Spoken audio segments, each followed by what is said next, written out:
दिवशी पेढे वाटले, दुसऱ्या दिवशी प्रवेश केला. बाबा म्हटले 15 तारखेला दिसेल तिथे मशाल दाबू, दिसेल तिथे इंजिन दाबू. 16 तारखेला ठाकरे ब्रँडचा महापौर नाशिक महानगरपालिकेत बसवू. आणि तोच पेढा ज्यांनी पेढे वाटून वाटून दुसऱ्या दिवशी पक्षांतर केला ना, त्यांच्या हातात ठाकरेंचा महापौर बसल्यानंतर पहिला पेढा त्यांच्या हातात देऊ. हा नाशिककर बदला घेतल्याशिवाय राहणार नाही.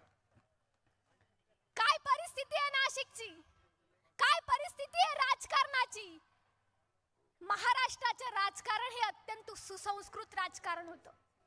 तरुण पिढीला आदर्श वाटणारं राजकारण होतं.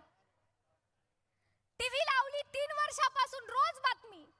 ठाकरेंचे माजी सरपंचांचा भाजपात पक्षप्रवेश, ठाकरेंच्या माजी नगरसेवकांचा शिंदे गटात प्रवेश, ठाकरेंच्या माजी आमदारांचा पक्षप्रवेश, ठाकरेंच्या माजी खासदाराचा पक्षप्रवेश. आता नवीन ट्रेंड आहे, ठाकरेंच्या माजी महापौरांचा पक्षप्रवेश. अहो शिंदे साहेब, अहो फडणवीस साहेब 3 वर्षापासून रोज पक्ष फोडतात, पण अजून ठाकरेंचा पक्षच संपत नाही. पहिले जाहिरात यायची, पूर्वी जाहिरात यायची, हे दीवार तुटता क्यों नाहीये. अमित शाह साहेब फडणवीसांना फोन करत असतील, अरे भाई उद्धव साहब का पक्ष खत्म क्यों नहीं होता. साहेब तलवारीच्या जीवावर राज्य मिळतं, पण राज्य टिकवायचं असेल तर ते निष्ठेच्या जीवावर टिकतं.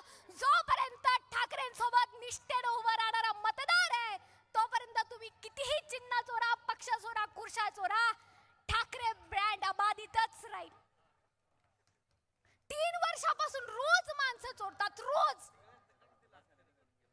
म्हणजे उद्धव साहेब स्वतःचा शिवसेना उद्धव बाळासाहेब ठाकरे पक्ष तर सांभाळतातच, पण 2 वर्षापासून यांना माणसं देऊन देऊन देऊन भारतीय जनता पक्ष आणि शिंदे गटही उद्धव साहेबच सांभाळतात की काय असा प्रश्न महाराष्ट्राला पडलाय. पण शिंदे साहेब, फडणवीस साहेब, उद्धव साहेब तुम्हाला माणसं पुरवू शकतात, तर उद्धव साहेबांची आणि सन्माननीय राज साहेबांची माणसं तुम्हाला पुरून उरूही शकतात. हे तुम्हाला येत्या महानगरपालिकेच्या निवडणुकीत दिसेल. तुम्ही आयारामांना आणि गयारामांना सांभाळा. उद्धव साहेबांची, राज साहेबांची माणसं ठाकरेची नाशिकची महानगरपालिका सांभाळतील. काय निवडणुकीचं चित्र आहे. 70-80 लोक बिनविरोध निवडून येतात. महाराष्ट्राचे मुख्यमंत्री धुळ्याला येतात आणि धुळ्यात म्हणतात आमचे नगरसेवक बिनविरोध निवडून आले तर तुम्हाला काय मिरची लागते, तुमको मिरची लगे तो मैं क्या करूं. अहो फडणवीस साहेब, फक्त मिरची लागण्यापुरता हा विषय नाही. हिम्मत असेल तर बाळासाहेब सरोदेंच्या घरी जा, मनसेच्या, आणि त्यांच्या पत्नीला आणि त्यांच्या मुलीला विचारा, तुमचे वडील गेले, तुमचा पती दुर्दैवाने निधन झालं तर मी काय करू. आहे तुमच्यात हिम्मत. बिनविरोधी पुरता ही निवडणूक राहिली नाही. निवडणुकीनं अत्यंत खालचा दर्जा गाठला. या महाराष्ट्रामध्ये 1 लाखाचं कर्ज झालं म्हणून चंद्रपूरचा शेतकरी किडनी विकतो. या महाराष्ट्रात गव्हर्नमेंट 1.5 कोटीचे कॉन्ट्रॅक्टचं बिल थकवतं म्हणून इथला तरुण मित्र आमचा आत्महत्या करतो. आणि आम्ही ऐकलं बिनविरोध निवडून येण्यासाठी 5-5, 10-10 कोटी दिले जातात. ते 5-5, 10-10 कोटी बिनविरोध निवडून येण्यासाठी जे देतायत ना, ते आमच्या टॅक्स पेयरचा पैसा आहे. आणि आमच्या टॅक्स पेयरच्या पैशातनं जर आमच्या मतदाराचा हक्क हिसकावून घेणार असाल तर महाराष्ट्राची जनता तुम्हाला कदापि माफ करणार नाही, कदापि माफ करणार नाही. आमच्याच पैशातनं आमच्याच मतदाराचा हक्क तुम्ही हिरावून घेतात. ही कुठली राजकारणाची पातळी आहे. महाराष्ट्राच्या इतिहासात इतकी गलिच्छ राजकारणाची पातळी कधीच गाठली नव्हती. आमच्यासारख्या तरुणांना राजकारणात द्यायची आता भीती वाटावी, इथेपर्यंत खालचा दर्जा तुम्ही राजकारणाचा गाठला. परंतु आम्हाला ही आश्वासकता, ही शाश्वती तरुण म्हणून माननीय उद्धव साहेब, माननीय राज साहेबांबद्दल वाटते. म्हणून तमाम मतदार माननीय उद्धव साहेबांसोबत, माननीय राज साहेबांसोबत भक्कमपणे उभा आहे. हे म्हणतात आम्ही नाशिकची काळजी घेऊ. अहो फडणवीस साहेब, ज्या शहराला तुम्ही दत्तक घेतलं सांगितलं त्या दत्तक शहराला 3 वर्षात तुम्हाला पालकमंत्री देता आला नाही आणि तुम्ही म्हणतात नाशिकची काळजी आम्ही घेऊ. अहो फडणवीस साहेब, तुम्हाला तपोवनातले वृक्ष सांभाळता आले नाही, त्यांची काळजी घेता आली नाही, तर तुम्ही माणसांची काळजी काय घेणार? प्रभू राम तुम्हाला कळत नाही, हिंदुत्व तुम्हाला कळत नाही. त्या तपोवनामध्ये प्रभू रामानं वनवासाच्या काळात राहिले होते, तिथले फळं खाल्ल्याची आख्यायिका आम्ही ऐकली आहे. पण ते तपोवनाचे वृक्ष तुम्ही तोडतात. या पापाच्या बदल्यात तुम्हाला काय फळ मिळेल हे 15 तारखेला तुम्ही पहा, हे 16 तारखेला तुम्ही पहा. म्हणजे देवेंद्र फडणवीस साहेबांनी ज्या दिवसापासून नाशिक शहराला दत्तक घेतलंय त्या दिवसापासून महाराष्ट्रातलं कोणतेच आईबाप आपल्या पोराला दत्तक द्यायला तयार नाही आणि कोणतंच पोरग दत्तक जायला तयार नाही. ही भयान परिस्थिती आहे. दत्तक घ्यायचं आणि सावत्रासारखी वागणूक द्यायची, माफ करा फडणवीस साहेब, यावेळी ते जमणार नाही. मागच्या वेळी दत्तक घेतलाचा नारा दिला, आता यावेळी काय देणार? यावेळी जनता नारा देते की तुम्ही आमच्याशी सावत्रासारखेच वागलात आणि यावेळी मतदार सुद्धा तुमच्याशी सावत्रासारखाच वागेल. ही काळ्या दगडावरची रेष आहे. यांनी हिंदुत्व सोडलं, त्यांनी हिंदुत्व सोडलं, ठाकरे काँग्रेस सोबत गेले, यांनी हिंदुत्व सोडलं. तुम्हाला महाराष्ट्राची खुर्ची पाहिजे म्हणून तुम्ही एकत्र आलात, तुम्हाला नगर परिषदेची खुर्ची पाहिजे तुम्ही वेगळे झालात, तुम्हाला आता पुन्हा महानगरपालिकेची खुर्ची पाहिजे मुंबईत एकत्र आलात, नाशिक मध्ये वेगळे झालात. आज तर ऐकलं एमआयएम सोबत युती केली, कुठे एमआयएम सोबत, कुठे काँग्रेस सोबत, आणि तुम्ही म्हणतात ठाकरेंनी हिंदुत्व सोडलं. हाच तर फरक आहे. तुम्ही ठाकरेंनी हिंदुत्व सोडलं असं म्हणतात आणि महाराष्ट्राची जनता हिंदुत्वानं भाजपला सोडलं असं म्हणते. हाच तर फरक आहे. पण तमाम मी नाशिककरांना विनंती करते, अत्यंत जागृत राहून मतदान करा. येत्या 15 तारखेला मशालीचं इंजिनचं बटन दाबून नाशिक महानगरपालिकेतले सगळ्या उमेदवारांना प्रचंड बहुमतानं विजयी करा. हे नाशिक आहे. या नाशिक मध्ये सुरफनकेचं नाक कापलं गेलं होतं, त्याच नाशिक मध्ये खुर्चीचे पाय कापता सुद्धा आम्हाला येतात, हे दाखवून द्या. आणि येत्या 15 तारखेला प्रचंड बहुमतानं महाराष्ट्र नवनिर्माण सेना आणि शिवसेना उद्धव बाळासाहेब ठाकरे पक्षाच्या तमाम सगळ्या उमेदवारांना प्रचंड बहुमतानं विजयी करा. जय हिंद, जय महाराष्ट्र. धन्यवाद ताई. पुन्हा एकदा पोलिसांना विनंती आहे, कृपया आती तपासणीचा फार्स न करता सर्व ठाकरे प्रेमींना लवकरात लवकर रस्त्याची गर्दी आटवून सोडण्यात यावं, ही पुन्हा एकदा विनंती. जास्ती वातावरण तंग होण्यापेक्षा हात जोडून विनंती का पोलीस यंत्रणेने त्वरित शासकीय रुग्णालय व मुख्य दरवाजातल्या लोकांना त्वरित लवकरात लवकर सोडण्यात यावे. एक एक करून सोडू नका. हां, यानंतर मी विनंती करतो, शिवसेनेचे कसबे पट्ट्याचे जिल्हा प्रमुख आदरणीय लालचंद सोनवणे यांना का त्यांनी आपलं मनोगत व्यक्त करावं. लालचंद सोनवणे. पत्रकारांना बसायला नाही तर त्यांना ते त्यांची आसन व्यवस्था मोकळी करायला. समोर पत्रकारांच्या खुर्च्यांवर बसलेल्या सर्व ठाकरे प्रेमी श्रोत्यांना विनंती तर त्यांनी पत्रकारांची जागा मोकळी करून पत्रकारांना बसू द्यावं.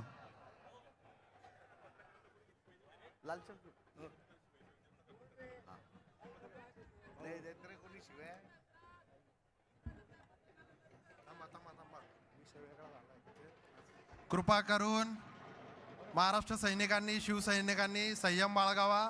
पत्रकारांपासून सगळ्यांनी लांब व्हायचं तात्काळ, लगेच.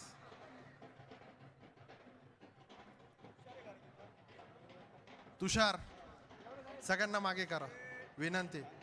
ओके, मंगेश साळवे, आपल्या मुलांना मागे करा. धन्यवाद पत्रकार साहेब, धन्यवाद. कोण बोलणार यानंतर? कोण बोलणार? कोण बोलणार? सांगितलं ना तू प्लीज ऐका ना, इथं वेगळा झाला होता पत्रकारांचा आणि आता आपल्या कार्यकर्त्यांची लागू होती. लालचंद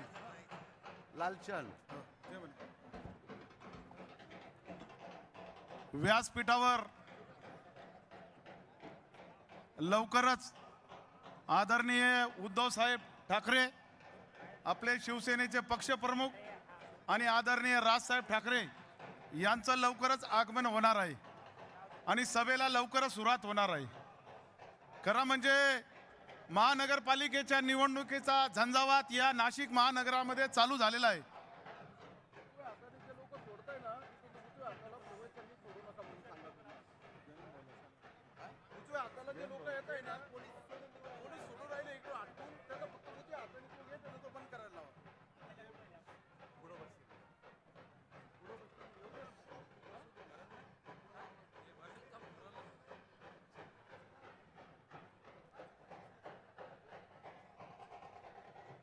सध्या या महाराष्ट्रामध्ये, या मुंबईमध्ये, या नाशिकमध्ये, ठाण्यामध्ये, कल्याण डोंबिवलीमध्ये जिथं जिथं निवडणूक आहे तिथं एक परिवर्तनाची लाट आलेली आहे. आणि म्हणून या महाराष्ट्रातल्या सर्व महापालिकांमध्ये जनतेला असं वाटतं की या महाराष्ट्रामध्ये महापालिकांमध्ये परिवर्तन झालेलं पाहिजे. परिवर्तनाबरोबर विकास महत्वाचा आहे, विकासाबरोबर प्रगती महत्वाची आहे. आणि म्हणून या सगळं करायचं असेल तर या महाराष्ट्रामध्ये शिवसेना आणि मनसे युती विजयी झाल्याशिवाय या महाराष्ट्राचा विकास होणार नाही. आणि म्हणून ही निवडणूक, आपण म्हणतो निवडणूक लढवली जाते महापालिकेची, नगरपालिकेची जाती, प्रत्येक वेळेस गटर मीटर वाटरणे होतं. परंतु आज ग्रामीण भागामध्ये या सरकारने काय अवस्था केलेली आहे, जे काही गोष्टी करतात त्या रात्रीच्या करतात. त्यांना नोटबंदी करता रात्रीचं, त्यांना निर्यात बंदी करता रात्रीचं. अहो, एकीकडे महानगरपालिकेची निवडणूक आहे, दुसरीकडे आमच्या ग्रामीण भागामध्ये शेतकऱ्याची अतिशय वाईट अवस्था झालेली आहे. कांद्याला भाव नाहीये, 1000-1200 रुपयाने कांदा विकला जात आहे आणि अतिशय वाईट परिस्थिती आहे. आणि म्हणून जुन्या काळामध्ये एक पिक्चर होता, रोटी कपडावर मकान. रोटी मिळाली समाधान व्हायचं, कपडा मिळाला समाधान व्हायचं, मकान राहिलं समाधान व्हायचं. पण आता सगळ्या गोष्टींची नितांत गरज या जनतेला असते. त्याच्यात आरोग्य येतं, पाणी येतं, कपडे, सगळ्या गोष्टी येतात. आणि या सगळ्या गोष्टी सोडवण्यासाठी गरज असती रात्री बेरात्री उठणाऱ्या एक कार्यकर्त्याची. आणि वो कार्यकर्ता कुठल्या पक्षामध्ये नाही, तर या महाराष्ट्रामध्ये अर्धी रात्री उठणारा एकच कार्यकर्ता असतो, तो म्हणजे शिव.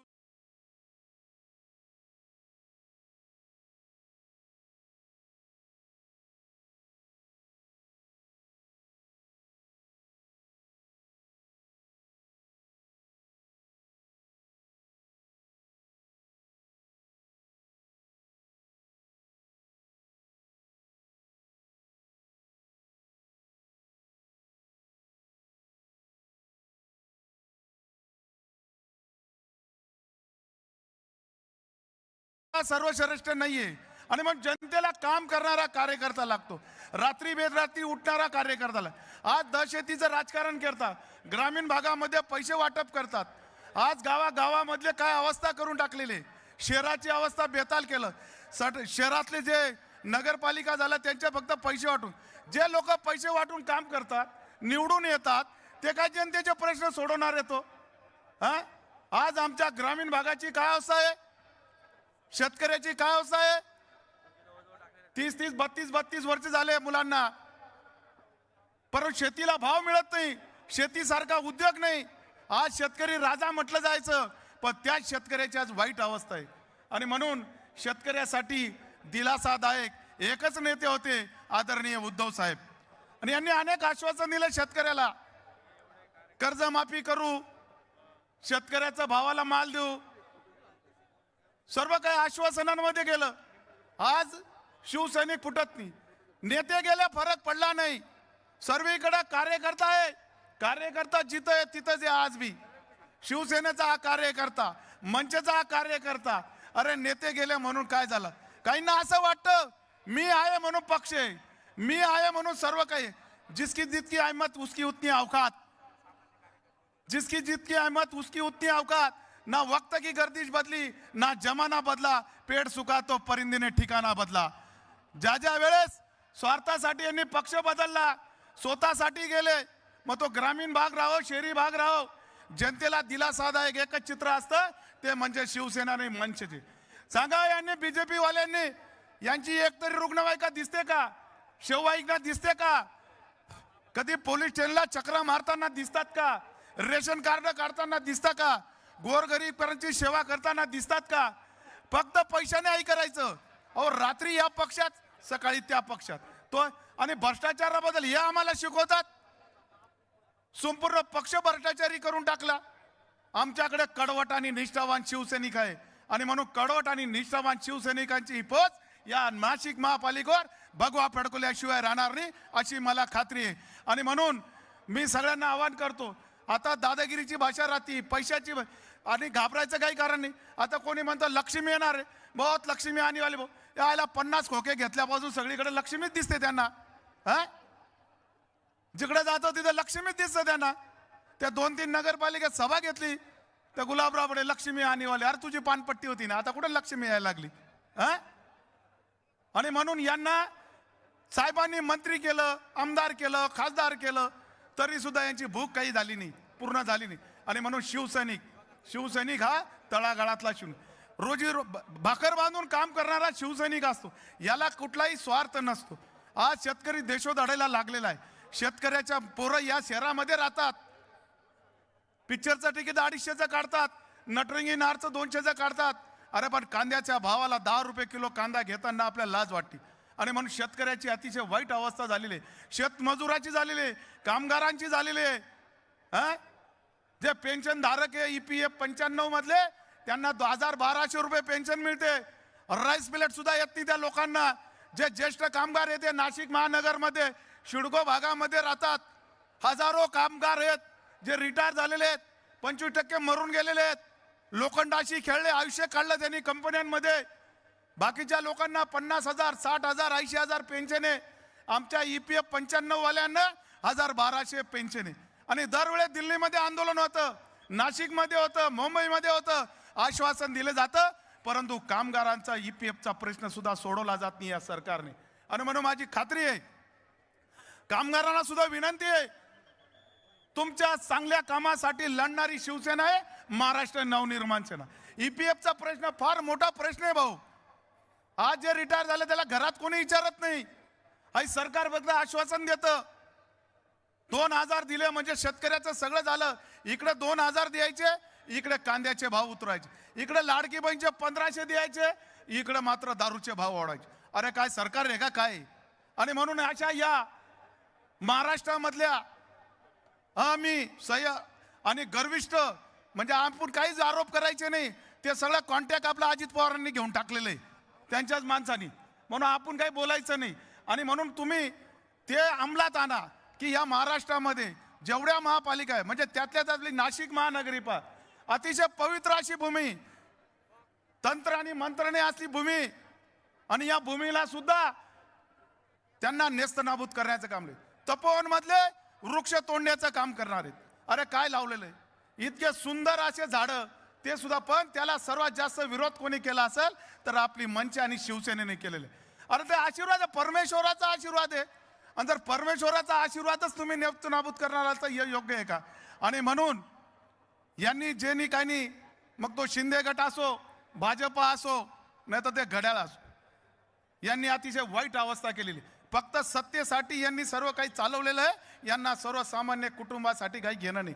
धमकी दाबती दादागिरी हे चालू राहणं, घाबरायचं काही कारण नाही.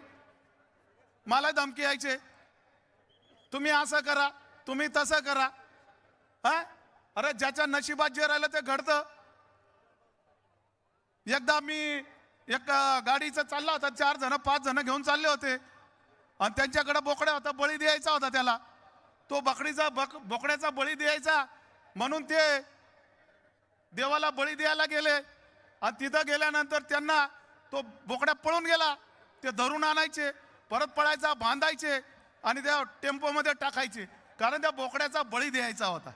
पण ध्यानात ठेवा भाऊ, पुढं गाडी गेली, ट्रक आणि टेम्पोचा अपघात झाला. दुसऱ्या दिवशी बातमी आली, ट्रक व टेम्पोचा अपघात, 5 ठार, बोकड जिवंत. ज्याच्या नशिबात जे राहतं ते घडतं. त्यामुळं अशा शिवसैनिक मनसैनिक कुठल्याही धमक्यांना घाबरत नाही, कुठल्याही पैशाच्या आमिषाला जात नाही. प्रश्न एकच आहे, तुमचा विकास फार होणं महत्वाचं आहे. 4-5 वर्षापूर्वी निवडणुका व्हायला पाहिजे होत्या, आज 9 वर्ष झाले आणि 9-10 वर्षानंतर या निवडणुका हातात. प्रशासकीय राजवट आहे ना तुमची, मग प्रशासकीय राजवटमध्ये तुमचं सरकार केलं काय? अतिशय वाईट परिस्थिती या शहराची झालेली आहे. मला खात्री आहे आपले दोघं भाऊ, हा जो ब्रँड आहे आपला, या महाराष्ट्रात या ब्रँडची पूर्ण धसका घेतलेला आहे. ते दररोज म्हणतात, ते म्हणताना अभि तो मार, ते काय म्हणतात, आणि आम्हाला काही फरक पडत नाही. आम्हाला काय, अरे तुला कोणी सांगितलं तुला फरक पडतो भाऊ? तुला आम्ही कोणी बोललोच नाही ना फरक पडतो. तो मग 4 वेळा बोलतो, याचा अर्थ तुम्हाला फरक पडणार आहे. आणि या महाराष्ट्रामध्ये ठाकरे ब्रँडच्या माध्यमातून या नाशिक महापालिकेवर भगवा फडकल्याशिवाय राहणार नाही, एवढं बोलतो आणि माझे 2 शब्द संपवतो. जय हिंद, जय महाराष्ट्र.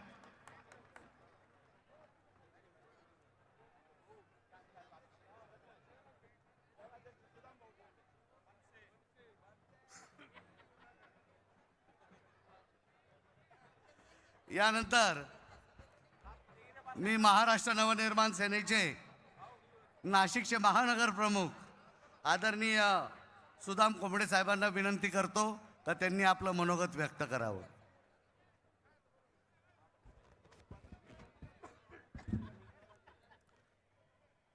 हिंदवी स्वराज्याचे संस्थापक छत्रपती शिवाजी महाराज, भारतीय घटनेचे थोर शिल्पकार डॉक्टर बाबासाहेब आंबेडकर, हिंदू हृदय सम्राट सरसेनापती बाळासाहेब ठाकरे आणि महाराष्ट्र नवनिर्माण सेनेचे अध्यक्ष आदरणीय राजसाहेब ठाकरे यांना वंदन करतो. आजच्या ह्या सभेला व्यासपीठावर उपस्थित सर्व होणारे भावी नगरसेवक, महाराष्ट्र नवनिर्माण सेनेचे नेते तथा ओरिजिनल शिवसेना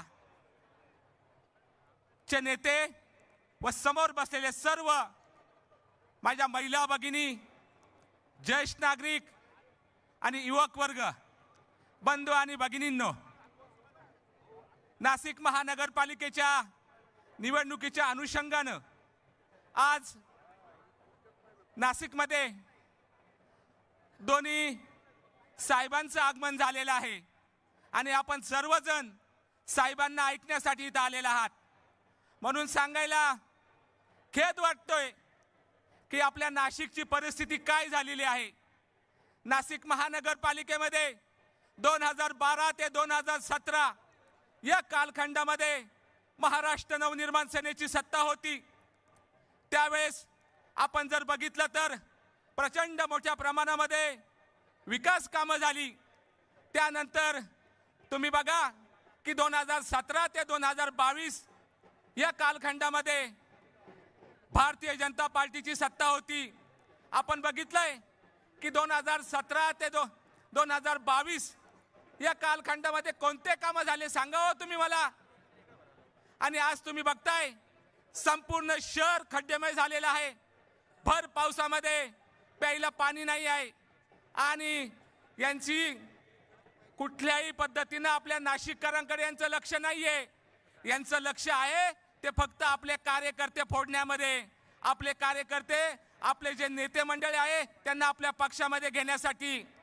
अहो, स्वतःच्या पक्षामध्ये जे कार्यकर्ते आहे त्या कार्यकर्त्यांना यांनी सतरंजा उचलायला लावल्या आणि बाहेरच्या पक्षातील लोक घेत आहे. अहो, यांनी माणसात माणूस ठेवला नाही, पक्षात पक्ष ठेवला नाही, जातीत जात ठेवली नाही. काय करायचं या भारतीय जनता पार्टीचं? म्हणून मला विनंती मी करतो की समोर बसलेले जे युवक आहे, जे शिवसैनिक आहे, महाराष्ट्र सैनिक आहे, त्यांनी खुर्चीवरती बसण्याची कृपा करावी. उजव्या साईडला आणि वरच्या साईडला जे लोक बसले त्यांनी खुर्चीवर बसण्याची कृपा करावी. 2012 ते 2017 या कालखंडामध्ये जो काही विकास झाला, अहो विकास कसा केला बघा ना तुम्ही. मुकणे धरणाची थेट पाईपलाईन योजना आणली. 40 वर्ष पुढे जाऊन आम्ही त्या पाण्याचं नियोजन केलं. बॉटॅनिकल गार्डन असेल, नाशिक शहरामध्ये 93 किलोमीटरचे रस्ते आम्ही बनवले. आणि रस्त्याची क्वालिटी काय होती, अजून पण त्या रस्त्याला खड्डा पडलेला नव्हता. परंतु यांनी गेले 5 वर्ष कुठेही काही काम केलेलं नाहीये. अतिशय निकृष्ट दर्जाचं काम यांच्या माध्यमातून आहे. संपूर्ण नाशिक शहर यांना अक्षरशः त्रस्त झालेलं आहे. आणि आपण बघतोय की शहराची अवस्था यांनी अतिशय बकाल केलेली आहे.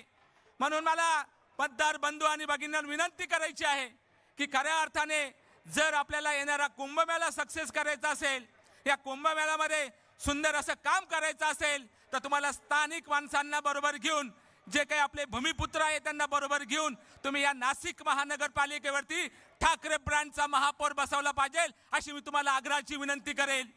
आपण बघितलंय की मागच्या वेळेस ज्यावेळेस महाराष्ट्र नवनिर्माण सेनेची सत्ता होती, त्या सत्तेकाळामध्ये जो काही कुंभमेळा झाला, त्या कुंभमेळा आम्ही अतिशय यशस्वी करून दाखवला. कुठल्याही प्रकारे चेंगराचेंगरी झाली नाही, आम्ही कुठलंही झाड तोडलं नाही आणि आम्ही कुठल्याही पद्धतीचा आमच्यावरती भ्रष्टाचाराचा आरोप झाला नाही. परंतु आज तुम्ही बघताय की तपोवनमधली परिस्थिती, 1800 झाडांची कत्तल करण्याचा यांचा प्रयत्न आहे. त्यानंतर हजारो कोटीचे कॉन्ट्रॅक्ट दिले जात आहे. आपल्या ह्या नाशिक कुंभमेळ्यामध्ये जे काही कामं निघत आहे, आपल्या स्थानिक भूमिपुत्रांना एक सुद्धा काम दिलं जात नाहीये, याचा खेद वाटतो. म्हणून मला विनंती करायची आपल्या नाशिककरांना, मला विनंती करायची आपल्या महिला भगिनींना, युवक कार्यकर्त्यांना, ज्येष्ठ नागरिकांना, की जर आपल्या स्थानिकांना, आपल्या स्थानिक भूमिपुत्रांना जर हे काम देत नसेल आणि आपल्या स्थानिक भूमिपुत्रांकडे जर लक्ष देत नसेल, तर अशी सत्ता काय कामाची. अरे हे म्हणताय 100+, अरे तुम्ही जर म्हणताय 100+, तर आम्ही इथं काय करतोय दाखवून देऊ तुम्हाला येत्या 15 तारखेला. आणि त्याच्यानंतर 16 तारखेला ज्यावेळेस निकाल लागेल तेव्हा तुम्हाला समजेल की तुमचं 100+ काय आहे ते. म्हणून मला तुम्हाला सांगायचं आहे की 2012 ते 2017 आणि 2017 ते 2022 या कालखंडामध्ये झालेला विकास, या दोन्ही विकासाचं तुम्ही तुल्यबळ करा. दोन्ही विकासामध्ये कोणाचे कामं जास्त झालेले आहेत याचं तुम्ही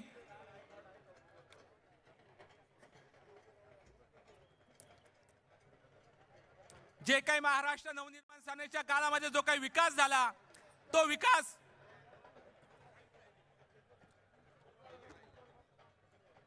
खुर्च्यानो ना. मला सर्व कार्यकर्त्यांना विनंती आहे की समोरच्या बाजूच्या खुर्च्या खाली आहे, आपल्या उजव्या साईडच्या सर्व कार्यकर्त्यांनी त्याच बाजूला बसायचं आहे. इकडे गर्दी करू नका, इकडे ओव्हरफुल झालेला आहे.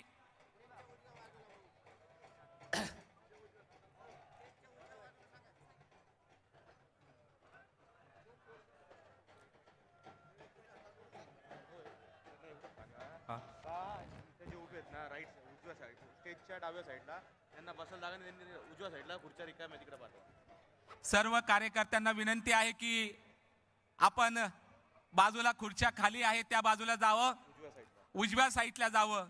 सर्व शिवसैनिकांना, सर्व महाराष्ट्र सैनिकांना विनंती आहे की समोरच्या बाजूला खुर्च्या खाली आहे, आपण तिकडे जावं. ईदगाच्या बाजूला खुर्च्या खाली आहे, त्या बाजूला बसण्याची विनंती करावी.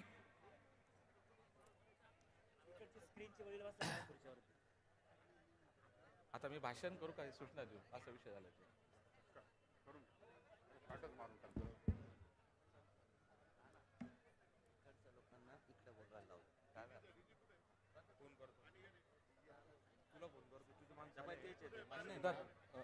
सांगा तुम्ही त्यांना.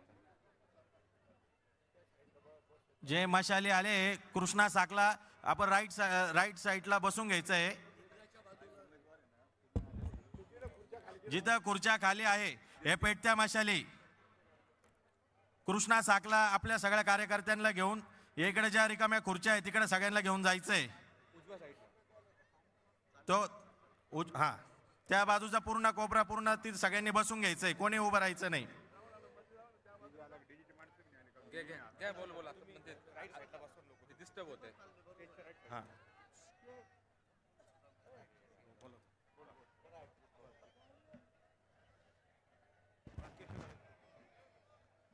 मला विनंती करायची आहे नाशिक प्रशासन पोलीस यांना की जे काही बाहेर खूप गर्दी आहे आपण त्यांना मध्ये सोडण्याचं काम करावं ही विनंती. जास्त काही चेकिंगच्या भानगडीमध्ये पडू नका. शिवसैनिक आहे हा, महाराष्ट्र सैनिक आहे हा अत्यंत इमानदार आहे. तुम्ही त्यांना सोडा लवकर.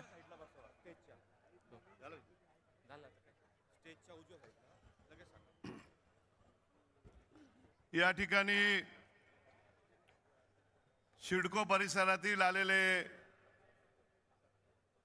सर्व शिवसैनिक मनसे सैनिक यांना विनंती आहे की उजव्या साईडला खुर्च्या खाली आहे त्या ठिकाणी सर्वांनी बसायचं आहे. मी पारखेंना विनंती करेल की आपण जी सैनिक या ठिकाणी मिरवणुकीने घेऊन आलात त्यांना त्या उजव्या साईडला घेऊन गेलं तर बरं होईल. पत्रकारांच्या समोर मच्चांच्या समोर जी काही मंडळी उभी आहे त्यांना मी मगाशीही विनंती केली, आताही विनंती करतो, पत्रकारांना अडचण करू नका.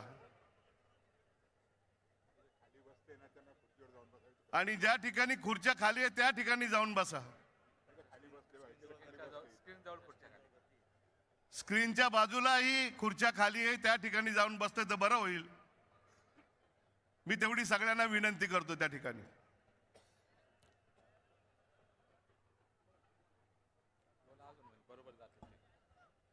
आणि पोलीस खात्याला सुद्धा विनंती आहे की गेट मधून सोडताना चेकिंग जरा थांबवली तर बरं होईल. लोक संपूर्ण शहरातून आलेले आहे. बाहेर पण काही मंडळी उभे आहेत, महिला उभ्या आहेत. पुन्हा एकदा मी पोलीस खात्याला विनंती करतो, तुमचा कायद्याचा बालेकिल्ला आम्ही पाळतोय तेवढी विनंती आम्ही तुम्हाला करतोय.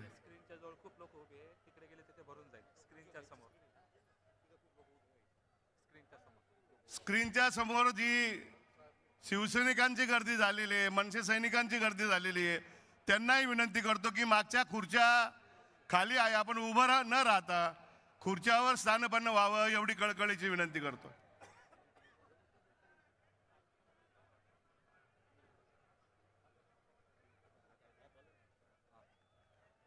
आणि जे उमेदवार या ठिकाणी आलेले आहेत त्यांना विनंती करतो की आपल्या आपल्या आसन आपल्यानी सगळ्यांनी हे करावं.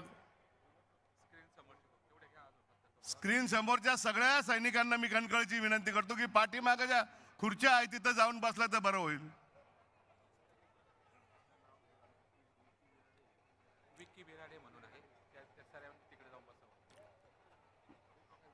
विकी बिराडे आणि त्यांचे सगळे सहकारी.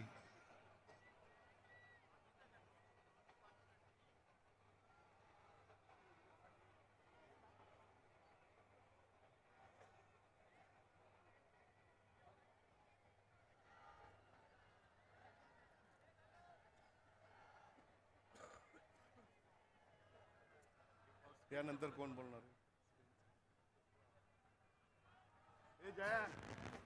हॅलो, सर्वांना विनंती आहे की भाऊंनी सांगितले स्क्रीन समोरचे जे मनसैनिक असतील, शिवसैनिक असतील, त्यांनी खुर्चीवरती बसून घेण्याची कृपा करावी.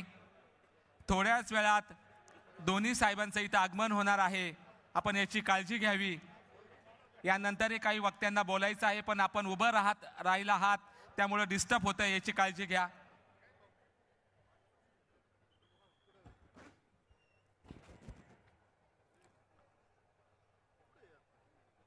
महाराष्ट्राचं आराध्य दैवत छत्रपती शिवाजी महाराज, या भारतीय घटनेचे थोर शिल्पकार महामानव डॉक्टर बाबासाहेब आंबेडकर, महात्मा ज्योतिबा फुले, आदरणीय हिंदू हृदय सम्राट शिवसेना प्रमुख बाळासाहेब ठाकरे यांना वंदन करून आजच्या या संयुक्त सभेला संबोधित करण्यासाठी आदरणीय शिवसेना प्रमुख उद्धवजी ठाकरे, आदरणीय महाराष्ट्र नवनिर्माण सेनेचे अध्यक्ष राजसाहेब ठाकरे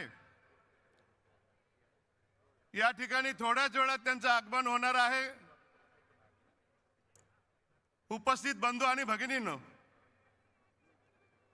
संपूर्ण शहरामध्ये एक वेगळं वातावरण या ठिकाणी आहे आणि महाराष्ट्रातली पहिली संयुक्त सभा आहे आणि विशेष करून संयुक्त सभेचा मान हा नाशिककरांना मिळालेला आहे आणि म्हणून नाशिककरांची जबाबदारी या ठिकाणी वाढलेली आहे. 15 तारखेला नाशिक महानगरपालिकेची निवडणूक आहे आणि त्या दृष्टिकोनातून आपल्याला सतर्क राहायला लागणार आहे. या ठिकाणी गेली 1.5-2 वर्ष ज्या पद्धतीने या राजकारणाचा चिखल या महाराष्ट्रामध्ये झालेला आहे, तो चिखल आता या नाशिकमध्ये गेली 4 महिने ही सगळी मंडळी करतायत आणि नाशिकमध्ये हे सगळे दरोडेखोर टोळ्यांनी या नाशिकमधील नगरसेवकांना फोडण्यामध्ये मग्न आहेत आणि आपण हे सगळे जवळून बघतोय. हा जो पैशाचा माज आहे, हा जर उतरवायचा असेल तर येत्या 15 तारखेला आपल्या विभागातले जे जे उमेदवार असतील ते आपण निवडून दिले पाहिजे. विरोधी पक्षाची भूमिका सक्षमपणे या नाशिकमध्ये आपण राबवली. या नाशिकमध्ये एमडी ड्रग्जचे कारखाने पकडले गेले, चरस गांजा पकडला गेला. विद्यार्थ्यांपासून तर विद्यार्थिनीपर्यंत हे ड्रग्ज पोहोचवलं जात होतं. ते जाळं तोडण्याचं काम या मनसैनिकांनी आणि या शिवसैनिकांनी केलं. सर्वप्रथम आपण आवाज उठवला त्या एमडी ड्रग्जच्या प्रकरणामध्ये आणि या सगळ्या शहरातील कॉलेजेस असो, शाळा असो, महाविद्यालय असो, त्यांनी यामध्ये सहभाग घेतला आणि कुठंतरी या एमडी ड्रग्जला, या सगळ्या मंडळींना तिथं पोलिसांनी आपला कायद्याचा बालेकिल्ला दाखवला. नाशिक शहरामध्ये विरोधी पक्षाची प्रमुख भूमिका या दोन्ही पक्षांनी केली आणि जनतेने साथ दिली, पोलिसांनीही साथ दिली.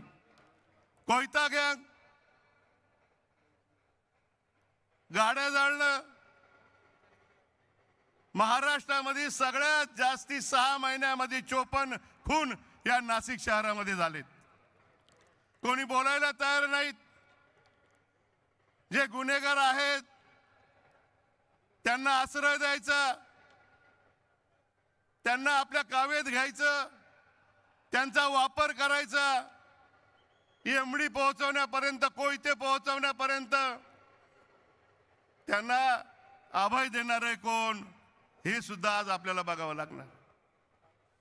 आणि म्हणून पोलीस हातबल झालेत, राजकीय दबाव होते आणि त्यामध्ये महाराष्ट्र नवनिर्माण सेना आणि शिवसेनेने नाशिकमध्ये कायदा आणि सुव्यवस्था अबाधित राहावी म्हणून प्रचंड मोठा मोर्चा काढला आणि मग संपूर्ण शहरातील जनतेने धन्यवाद दिलेत. कोणीतरी आमच्या पाठीमागं आहे. आमचे मुलं वाचवण्यासाठी हे जे मुर्दे पडतात यांना जाब विचारण्यासाठी, हे कोयता घेऊन नाचतात यांना जाब विचारण्यासाठी. आणि मग कायद्याचा बालेकिल्ला सुरू झाला. तो आपल्यामुळं सुरू झाला, आपल्या पक्षामुळं सुरू झाला. आणि आज ज्यांनी ज्यांनी प्रवेश केला त्यांना सुद्धा कायद्याचा बालेकिल्ला बघावा लागला. आणि म्हणून ही जी सभा आहे, ही निष्ठावंतांची, गद्दारांची नाही, आणि गद्दारांना धडा शिकवण्यासाठी ही सभा आहे. आणि म्हणून तुम्हाला कळकळीची विनंती करतो, शेवटचे 6 दिवस बाकी आहे. येत्या 15 तारखेला आपण सर्वांनी जोमाने कामाला लागून या नाशिक महानगरपालिकेवर भगवा फडकवण्यासाठी आपल्याला कटिबद्ध राहावं लागेल. नाशिकच्या जनतेला या सगळ्या गोष्टी माहिती आहे की विकास कोणी केला, विकास कोण करतं, विजन कोणाकडे आहे, दूरदृष्टी कोणाकडे आहे. आदरणीय उद्धव ठाकरे आणि राज ठाकरे या दोघांकडे जे विजन महाराष्ट्रामध्ये आहे त्या या दरोडेखोरांकडे कोणाकडे नाहीये. आणि म्हणून तुमची आणि माझी जबाबदारी आहे. संयुक्त सभा नाशिक मध्ये होते, नाशिककरांची जबाबदारी आहे. हे नाशिककर, हे जे मतदार आहेत, हे ज्यावेळेस डोक्यावर घेतात त्यावेळेस पायाखाली सुद्धा घेतात. हे परिवर्तनवादी नाशिक आहे आणि म्हणून त्यांच्यापर्यंत पोहोचण्याचं काम तुम्हाला आम्हाला करावं लागणार आहे. पत्रकार असतील, लेखक असतील, कवी असतील, विचारवंत असतील, उद्योजक असतील, ते आपल्या बरोबर आहे, आपल्या बरोबर राहतील अशी ग्वाही आम्हाला त्या ठिकाणी देतात. आणि म्हणून तुमची आणि माझी जबाबदारी आहे, जशी राजसाहेब आणि उद्धव साहेबांची जबाबदारी आहे तशी तुमची आणि माझी जबाबदारी आहे. कारण आपण सैनिक आहोत आणि ते सेनापती आहेत. बाळासाहेबांच्या मुशीत तयार झालेला आज शिवसैनिक आहे. अनेक फोडण्याचे प्रयत्न केले, गद्दार निघून गेले, मोठमोठ्या गप्पा करीत होते, मोठमोठी भाषणं केली, पेढे वाटले, नाचले, कुदले आणि दुसऱ्या दिवशी पळून गेले. सर्वांना फोडण्याचे प्रयत्न झाले. आमदार फोडले, खासदार फोडले, मंत्री फोडले, सत्ता मिळवली, सत्तेत जायचं, पैसा कमवायचा आणि पैशाचा माज हा नगरसेवक फोडण्यामध्ये पर्यंत आलाय. हे कुठेतरी थांबवलं पाहिजे. भारतीय जनता पार्टीचे ज्येष्ठ कार्यकर्ते सांगतात, संघाचे ज्येष्ठ कार्यकर्ते सांगतात की हा माज कुठेतरी थांबवला पाहिजे आणि हा माज थांबवण्यासाठी 15 तारखेला मतदानाला आपल्याला उतरावं लागणार आहे. जनता आपल्या बरोबर आहे, मतदार आपल्या बरोबर आहे. आणि म्हणून मी तुम्हाला कळकळीची विनंती करतो, साहेबांचं आगमन या ठिकाणी झालेलं आहे. त्या ठिकाणी सर्वांनी या ठिकाणी घोषणा द्यायच्या आहे. छत्रपती शिवाजी महाराजांच्या मनामध्ये आहे आपलाच आपण खरी खुरी बाळासाहेबांची क्रांती घडवण्यासाठी आपला ठाकरे, रक्त आपुले ठाकरे, आनवान शान ठाकरे, पक्ष आपला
यानंतर आता कुणी ऐकत नाही. मी या दोघांचे स्वागत करतो आणि आपण महाराष्ट्र नवनिर्माण सेना आणि शिवसेना युतीला मतदान करावं ही विनंती करतो. मी आदरणीय उद्धव साहेब आणि राजसाहेब यांना विनंती करतो का त्यांनी छत्रपती शिवाजी महाराजांच्या प्रतिमेस पुष्पहार अर्पण करावा व महाराष्ट्राच्या महामानवांना वंदन करावं. छत्रपती शिवाजी महाराज की हिंदू हृदय सम्राट शिवसेना प्रमुख बाळासाहेब ठाकरे यांचा पक्ष आपला ठाकरे, रक्त आपुले ठाकरे, आनमान शान ठाकरे. पक्ष आपला ठाकरे, रक्त आपुले ठाकरे.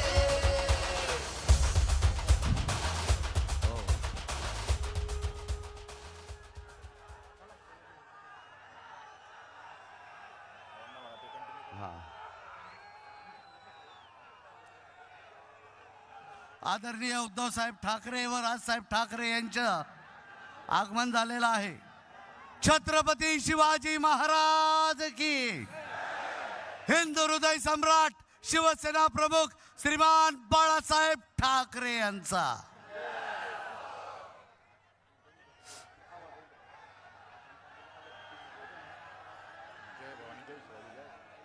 यानंतर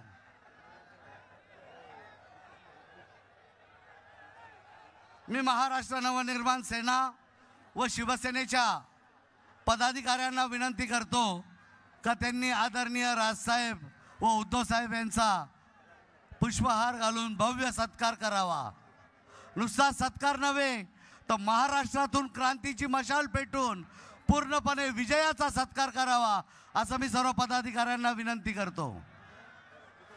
छत्रपती शिवाजी महाराज की हिंदू हृदय सम्राट शिवसेना प्रमुख आदरणीय बाळासाहेब ठाकरे यांचा. चालेल.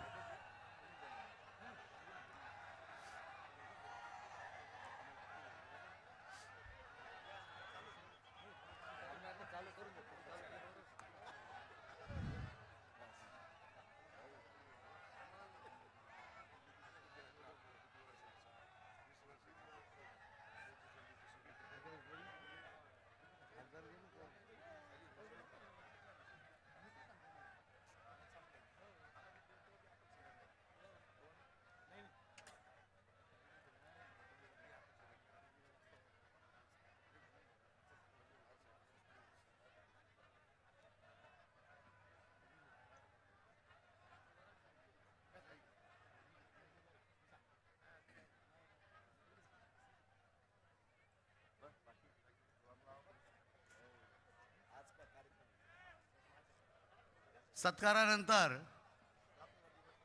आदरणीय श्री उद्धव साहेब ठाकरे व राजसाहेब ठाकरे व आदरणीय संजय राऊत साहेब यांना मी विनंती करतो का त्यांनी शिवसेना व नाशिक महाराष्ट्र नवनिर्माण सेनेच्या वचननाम्याचं प्रकाशन करावं अशी मी त्यांना विनंती करतो.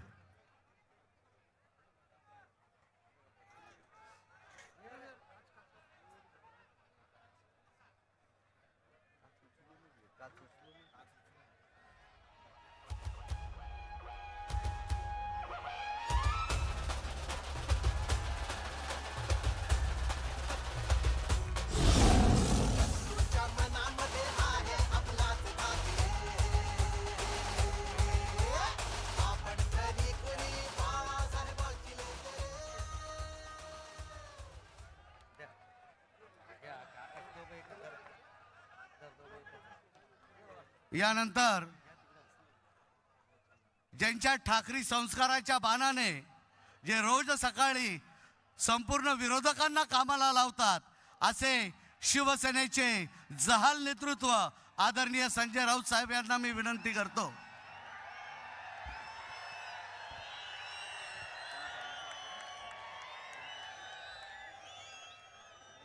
ह्या शिट्या आणि टाळ्या माननीय उद्धव साहेब आणि राजसाहेबांसाठी आहेत.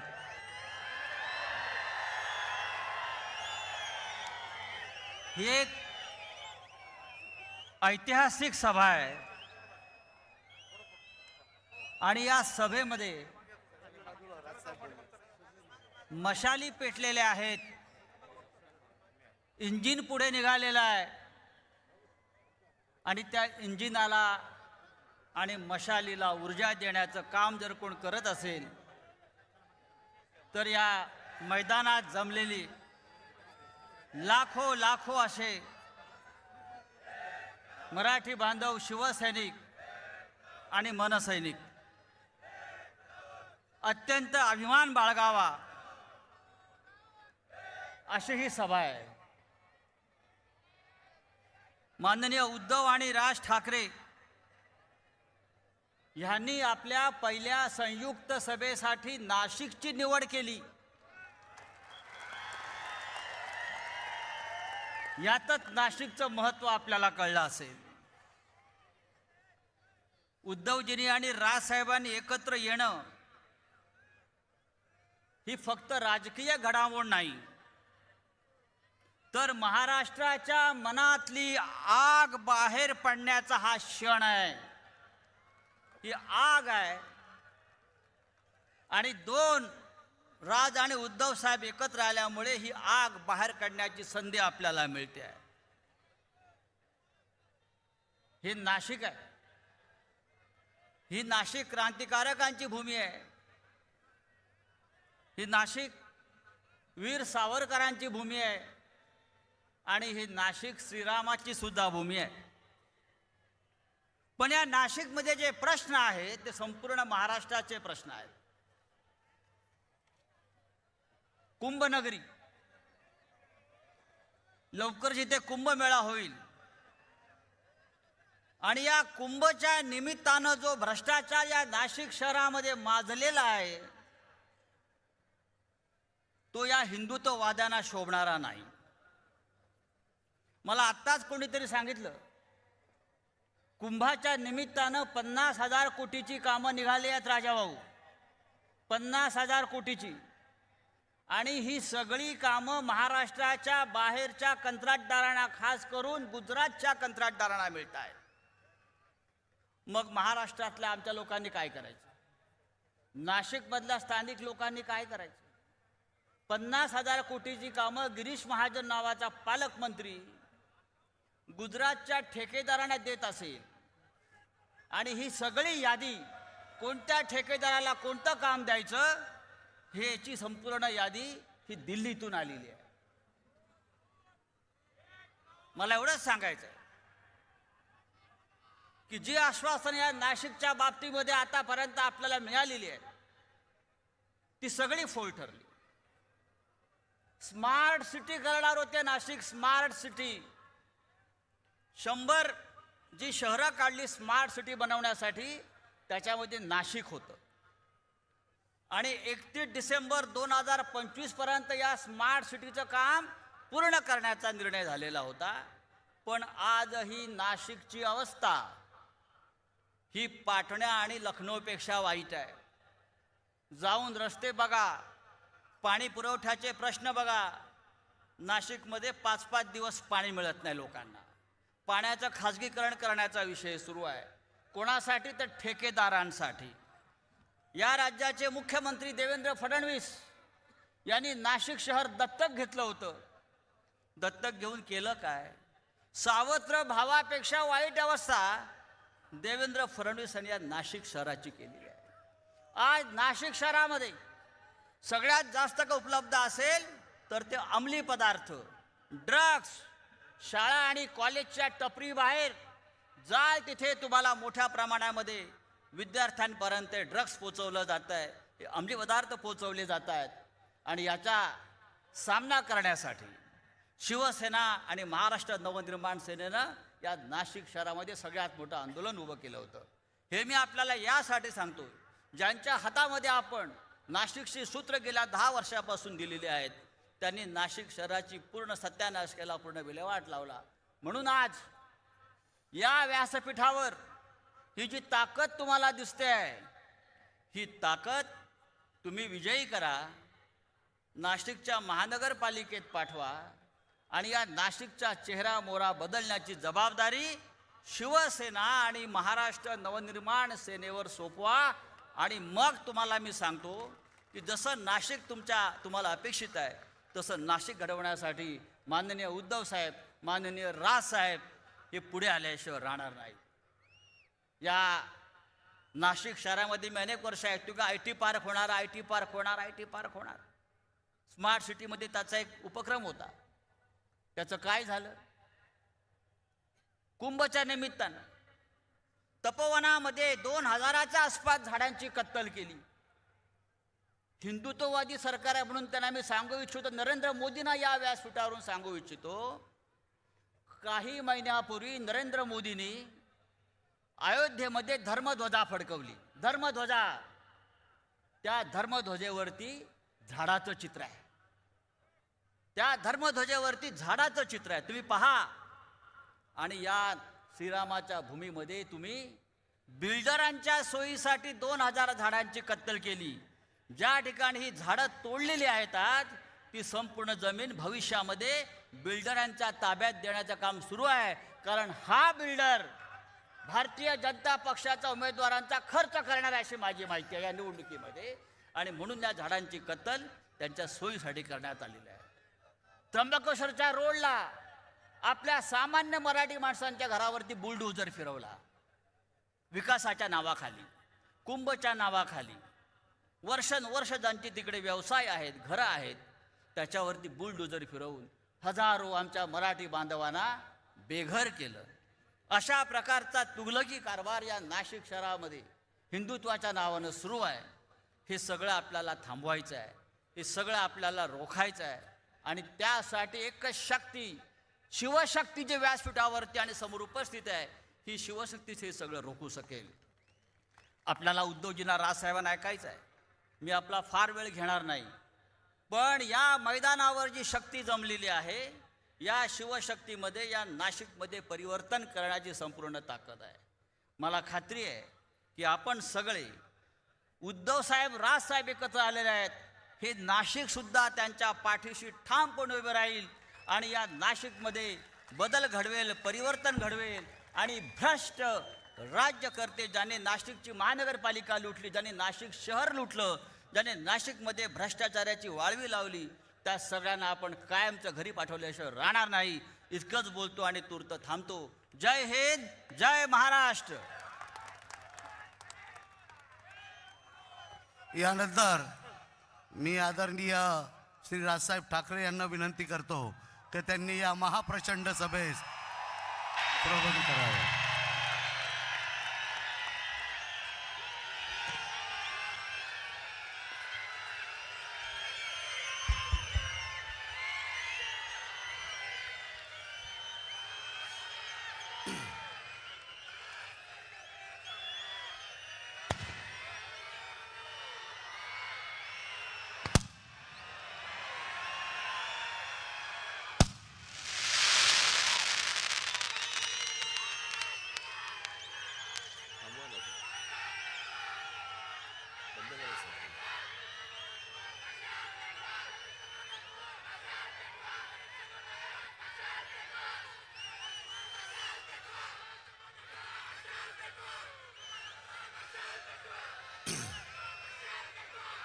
व्यासपीठावरती उपस्थित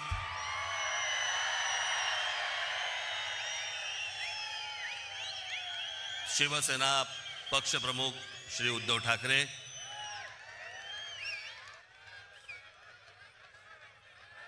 माझे मित्र आणि शिवसेनेचे नेते श्री संजय राऊत, इतर सर्व मान्यवर आणि मागे बसलेले सर्व आपले भावी नाशिकचे सर्व नगरसेवक,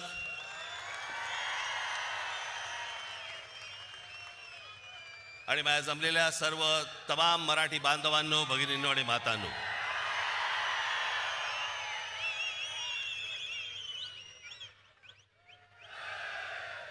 मी तुम्हाला सर्वांना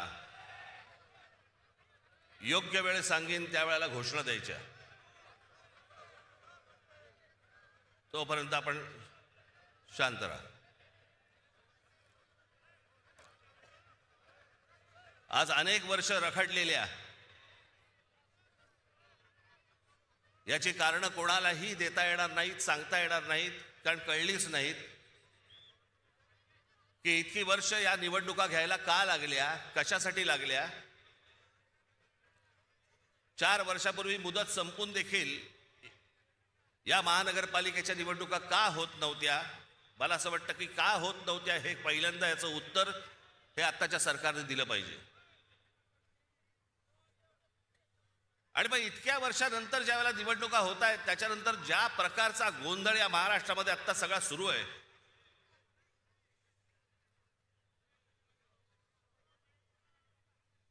कोण कुठे चाललंय, कोण काय चाललंय, म्हणजे मी मागे एकदा मी म्हटलं होतं ना, इतका चुकीचा कॅरम फुटलाय ना की कोणाच्या सवट्या कोणाच्या भोगात आहेत तेच कळत नाही.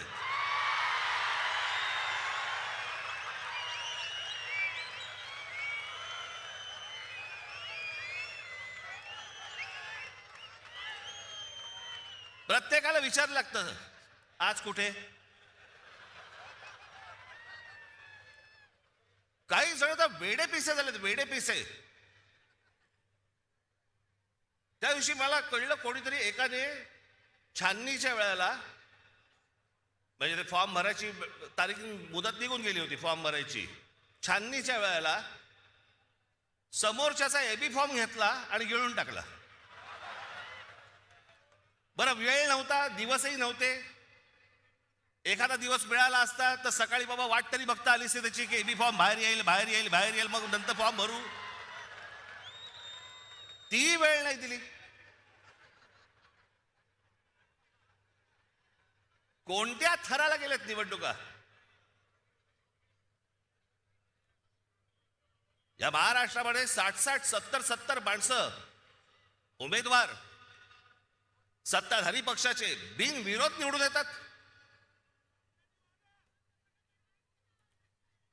तिकडच्या मतदारांचा मतदानाचा अधिकार पण त्यांना देणार नाही तुम्ही. काही वेळेला तर दहशतीतून आणि काही वेळेला जास्तीत जास्त वेळेला तर पैसे. काय आकडे ऐकतोय. कोणाला 1 कोटी, कोणाला 2 कोटी, कोणाला 5 कोटी. आमच्या कल्याण डोंबिवलीच्या तिथे एका काय ते प्रभाग असतात, त्या प्रभागामधल्या 3 जणांना, एका घरातले 3 जण उभे आहेत एका प्रभागात. काय ऑफर झाली असेल तुम्ही कल्पना पण नाही करू शकत. एका प्रभागातल्या 3 जणांना, जे 3 जण एका घरातले आहेत, त्यांना 15 कोटी रुपयाची ऑफर झाली. 15 कोटी. कोणाला 5 कोटी, कोणाला 10 कोटी, कोणाला 2 कोटी. येतात कुठून पैसे. या लेवलला इथपर्यंत परिस्थिती आणली तुम्ही महाराष्ट्राची. एक तर उभं राहू द्यायचं नाही, माणसं विकत घ्यायची, भीती घालायची, दहशत निर्माण करायची, आणि अशा वातावरणामध्ये तुम्ही निवडणुका घ्यायला बघताय. मला समजलंच नाही या इथे नाशिकमध्ये पण भारतीय जनता पक्ष, अहो तुमच्याकडे माणसं होती ना, जुनी काम करणारी माणसं होती ना.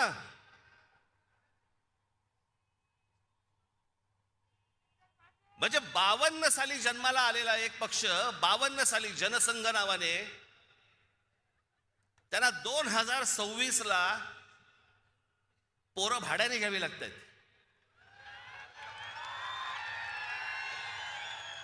तुमचे कार्यकर्ते, तुमची माणसं तुम्ही उभी केली होतीत ना, मग दुसऱ्यांची कशाला कडेवर घेऊन नाचताय. याचं कारण जो पक्षामध्ये इथे काम करतोय तर काही शून्य किंमत. मी समजू शकतो की एखाद्या मतदारसंघामध्ये बाबा 2 जण चांगली लोक असतात, 3 जण चांगली लोक असतात, त्या 3 जणांमधला एखादा निवडावा लागतो, बाकीच्या दोघांना देता येत नाही. मी समजू शकतो, कारण जागाच एक असते. पण जी लोक सतत काम करतायत, इतकी वर्ष काम करतायत, त्यांना पूर्णपणे बाजूला सारून दुसऱ्या पक्षामधला माणूस घ्यायचा आणि त्याला उभं करायचं, हा तुम्ही त्या कार्यकर्त्याचा अपमान नाही करतात. बाहेरून माणसं लागतात तुम्हाला. बरं, ती आणतात ते काही आनंदाने येत नाही येत, रात्री पैसे पोचवले जातात.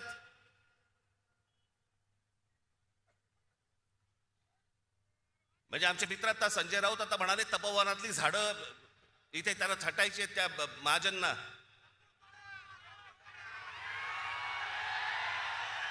अहो, लाकूड तोड्या बरा होता. त्याला देवीने पहिली विचारली, त्याची कुऱ्हाड गेली तर सोन्याची हवी का? तो म्हणाला नाही. मग चांदीची हवी का? नाही. मग त्याची मूळ कुऱ्हाड दिली, तेव्हा तो बोलला नाही, ही माझी कुऱ्हाड. सोना चांदीच्या कुऱ्हाडीला पण तो भापला नाही. बाईक ते मला कळलं, मला कोणाला बद्दल बोलतोय, मला काय सांगताय, नावं ठेवण्यामध्ये मी पटाय, तुम्ही नाही.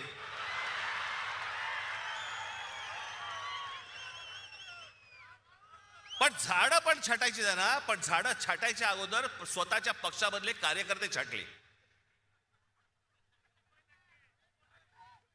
या पक्षामधली लोक छाटली पहिली, बाहेरून झाडं मागवली आणि ती आता पक्षात लावतायत.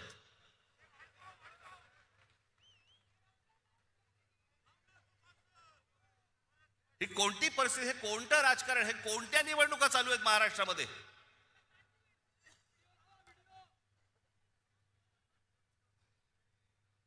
दोन 2012 साली ज्यावेळेला इथे सत्ता आली,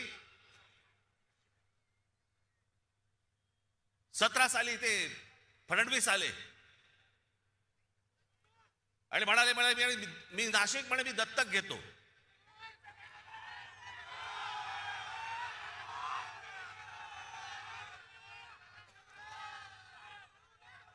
आणि त्या सगळ्या गोष्टींना नाशिककर भुलले आणि आम्ही जी कामं करून ठेवली होती ती सगळे विसरले. आणि दत्तक घेतो म्हटल्यानंतर हा बाप परत फिरकलाच नाही.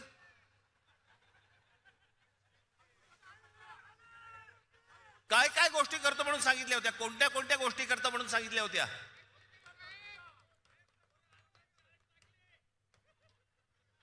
आता साधी गोष्ट बघा, 2012ला ज्यावेळेला आम्ही इथे सत्तेमध्ये आलो त्यावेळेलाही कुंभमेळा झाला, अत्यंत यशस्वी कुंभमेळा झाला. त्यावेळेला त्यावेळेचे इथे उत्तम सगळेच त्यावेळेचे नगरसेवक सर्व पक्षांचे सगळ्यांच्या बरोबर घेऊन साथीने सगळे हा उत्तम कुंभमेळा झाला. एकही झाड कापलं गेलं नाही त्यावेळेला. आत्ता का कापलं जातंय? तुम्ही शांत बसा रे जरा, नाही तर तू ये इकडे आणि मार बोंब परत सारखी.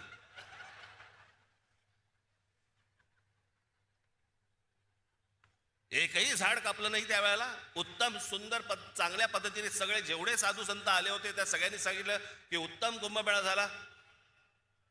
त्यावेळेला प्रशासकांचा आणि ज्यावेळेला जे नगरसेवक होते त्यांचा सत्कार झाला. बॉस्टनमध्ये पण सत्कार झाला त्यांचा, अमेरिकेत इथेही सत्कार झाले की उत्तम रीतीने कुंभमेळा हाताळला गेला. मग आता काय चालू आहे? मी त्या दिवशी म्हटलं ना की ही तपोवनातली झाडं नुसती झाडं तोडणं नाहीये, हे यांचं हे सगळं अगोदर ठरतं की या उद्योगपतीसाठी ही जागा रिकामी करायची, आत्ता याच्यावरती कुंभमेळा करायचा. कुंभमेळा झाल्यानंतर सगळे साधू संत जेव्हा आपल्या घरी जातील मग त्या उद्योगपतीच्याही घशात घालायची जमीन. सगळं प्लॅनिंग त्यांचं सुरू असतं. आज त्यावेळेला जे महाराष्ट्रातल्या कुठच्या बाकी शहर सोडा, जेव्हा ते अनेक उद्योगपतींकडनं ज्यावेळेला या नाशिक शहरामध्ये पैसे आणले, रतन टाटांपासून अनेक लोक ज्यावेळेला इथे नाशिकमध्ये आले, काय त्यांचा संबंध होता? नाही तर साधी गोष्ट नुसतं फक्त वाचून दाखवतो, तुम्हाला कळेल की काय काय पहिले फक्त 5 वर्षात काय झालं. आज नाशिक शहराला मुकणे धरणापासून आपण त्यावेळेला पाईपलाईन आणली. नाशिकच्या पाण्याचा पुढच्या साधारणपणे 50-60 वर्षाचा पाण्याचा प्रश्न संपवून टाकला. हे 5 वर्षात केलेले आहे. त्याच्यानंतर जीपीएस त्याला लावलेले सगळ्या महानगरपालिकेच्या ऑफिसमध्ये माणसं असायची, घंटा गाड्या सुरू केल्या. घनकचरा प्रकल्प सुरू केला. ज्या घनकचरा प्रकल्पामधनं तिकडे त्या कचऱ्यामधनं विटा, खत, सगळ्या गोष्टी आज नाशिकमधले अनेक शेतकरी घेऊन जात आहेत. तिथून जाता येताना तुम्हाला वास पण येणार नाही की इथे घनकचरा प्रकल्प आहे म्हणून. वाहतूक पेटांचं सुशोभीकरण केलं. बोटॅनिकल गार्डन इथे एक जागा होती, त्या गार्डनचं केलं. मी रतन टाटांकडे ज्यावेळेला मी गेलो ते प्रकल्प घेऊन, त्यांना आवडलं. त्यांनी मला विचारलं किती खर्च आहे. मी म्हटलं 3, 4, 5 कोटी रुपये खर्च येईल त्याला. डन बोल, नक्की. त्यांची सगळी माणसं लावली, सरकारकडनं सगळ्या परवानग्या बिरवानग्या सगळं आलं, कामाला सुरुवात झाली आणि प्रकल्प वाढत वाढत वाढत वाढत गेला. त्यांचीच माणसं करत होती. शेवटी तो प्रकल्प ज्यावेळेला पूर्ण झाला त्यावेळेला रतन टाटांकडनं जवळपास 14 ते 15 कोटी रुपये टाकले गेले होते त्याच्यात. त्या बोटॅनिकल गार्डनची काय अवस्था करून ठेवली आज गेल्या 5 वर्षात. सगळं उद्ध्वस्त करून टाकलं. सगळी ती बेटा उद्ध्वस्त केली, सगळ्याच गोष्टी उद्ध्वस्त केल्या. इथे तुमच्या ते चिल्ड्रन एज्युकेशन पार्क, गोदापारचं जॉगिंग ट्रॅक, स्वर्गीय माननीय बाळासाहेब ठाकरेंच्या नावाने ऐतिहासिक ते शस्त्र संग्रहालय केलं होतं, ते उद्ध्वस्त करून टाकलं. त्याच्यानंतर ही ते वॉटर कर्टन्स केली होती या सगळ्या तुमच्या पुलांवरती, ती घालवली, ती सगळी उद्ध्वस्त करून टाकली. नाशिक वरती त्यावेळेला आम्ही ज्याला आलो त्यावेळेला 700 कोटी रुपयांचं कर्ज होतं. ही नाशिक महानगरपालिका 700 कोटी कर्ज मुक्त महानगरपालिका त्यावेळेला आम्ही करून दिली. आणि सगळ्यात महत्वाची गोष्ट, त्या संपूर्ण 5 वर्षाच्या काळात विरोधी पक्षातलेही लोक बसले होते, भाजपवालेही बसले होते, सगळेच बसले होते. त्या संपूर्ण 5 वर्षाच्या काळात विरोधी पक्षाकडनं एकही भ्रष्टाचाराचा आरोप झाला नाही, अशी ती महानगरपालिका होती. ज्या वेळेला हे रस्ते बांधणीचं काम सुरू होतं, उत्तम रस्ते सगळे झाले होते त्यावेळेला नाशिकमध्ये. मला हे पत्रकार सांगतात ना, दर पावसाळ्यामध्ये त्यांचे ते चॅनलमधली लोक विचारायची की मुंबई इकडचे तिकडचे सगळीकडचे इकडचे खड्डे पडतात. मी इकडचे जे कंत्राटदार होते त्या कंत्राटदारांची पहिली एक बैठक बोलवली होती आणि त्या कंत्राटदारांना सांगितलं होतं, म्हटलं हे त्याचं बजेट, तुमच्याकडे कोणी पैसे मागितले तर सांगा मला, आणि ज्या बजेटमध्ये तुम्हाला दिलेलं आहे त्याच्यामध्ये जर उत्तम रस्ता जर केला नाहीस आणि त्याच्यात जर खड्डा पडला, त्या खड्ड्यात उभा करून मारीन. उत्तम रस्ते झाले सगळे नाशिक मधले. हे होऊ शकतं, हे घडू शकतं, सगळ्या गोष्टी घडू शकतात. पण ह्या लोकांना हे करायचं नाही. 5 वर्ष दिली, हे 5 वर्षामध्ये हे देवेंद्र फडणवीस येऊन तुम्हाला काय बोलून गेले, ते काय बोलून गेले ते फक्त झालंय का एवढं फक्त मला सांगा. नाशिक न्यू मेट्रो प्रकल्प, Nashik IT park, Nashik logistic park, Dwarka Nashik उड्डाणपूल, नाशिकचा बाह्य ring road, Nashik Pune semi high speed railway मार्ग, इगतपुरीला आदिवासी क्रीडा प्रबोधिनी, महानगरपालिकेतील कर्मचारी अनुशेष, असे अनेक प्रकल्प त्यावेळेला त्यांनी घोषित केले की भरून काढणार वगैरे, काही नाही. आणि हे म्हणे दत्तक घेणार.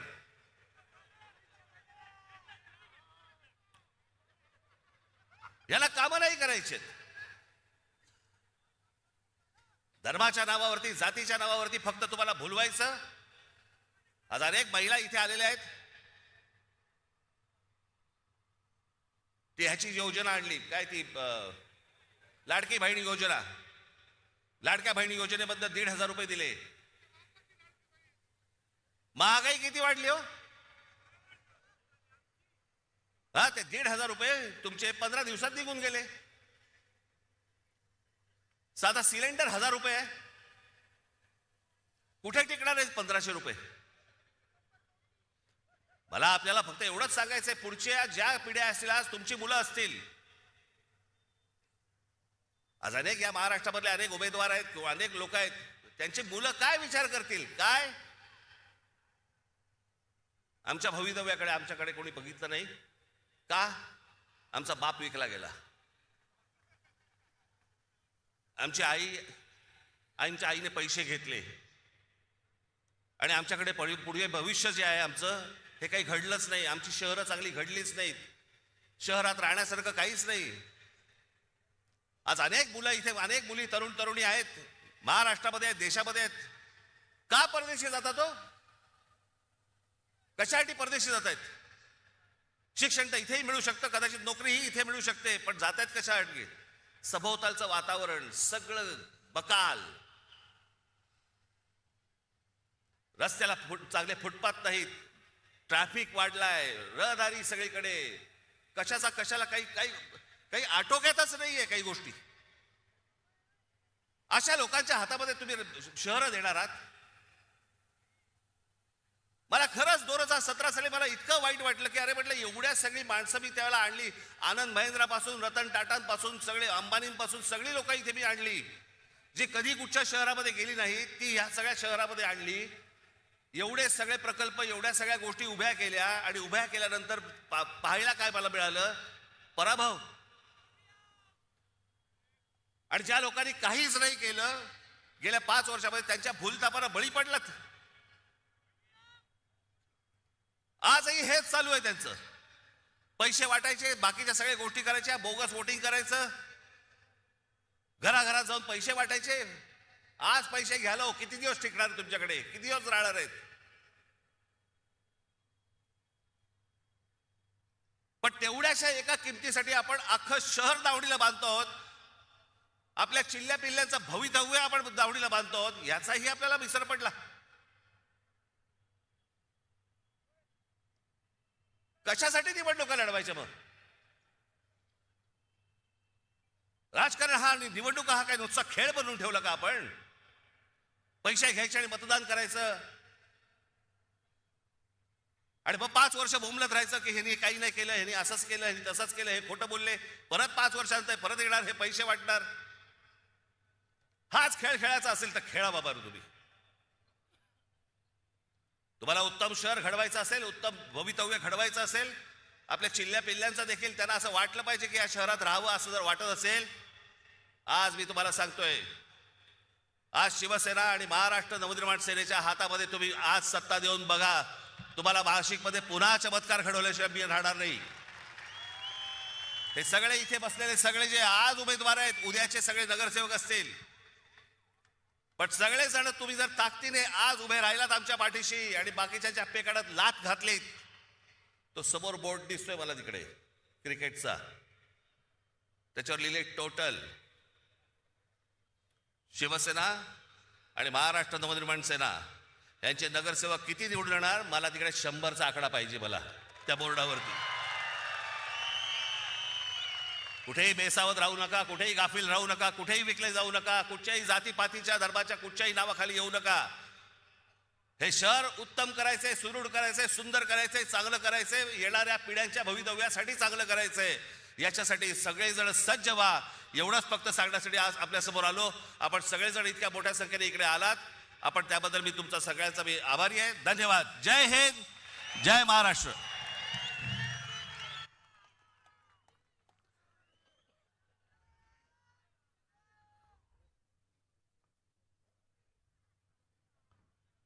यानंतर ज्यांची आपण उत्सुकतेने वाट बघत आहात ते आदरणीय उद्धव बाळासाहेब ठाकरे यांना मी विनंती करतो तर त्यांनी या सभेत मनोगत व्यक्त करावं.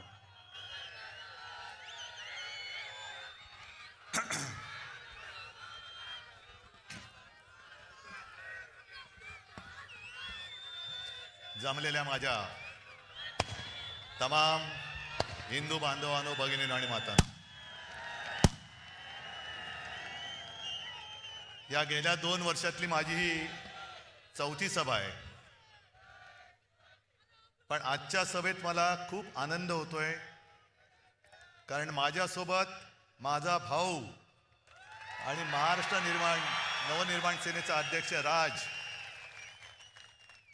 संजय तर सोबत आहेच, खासदार आहेत, आणि उद्याच्या महापालिकेतले सगळे नगरसेवक आहेत.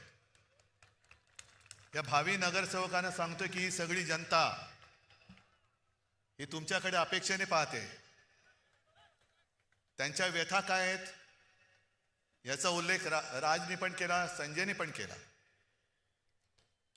आणि राजनी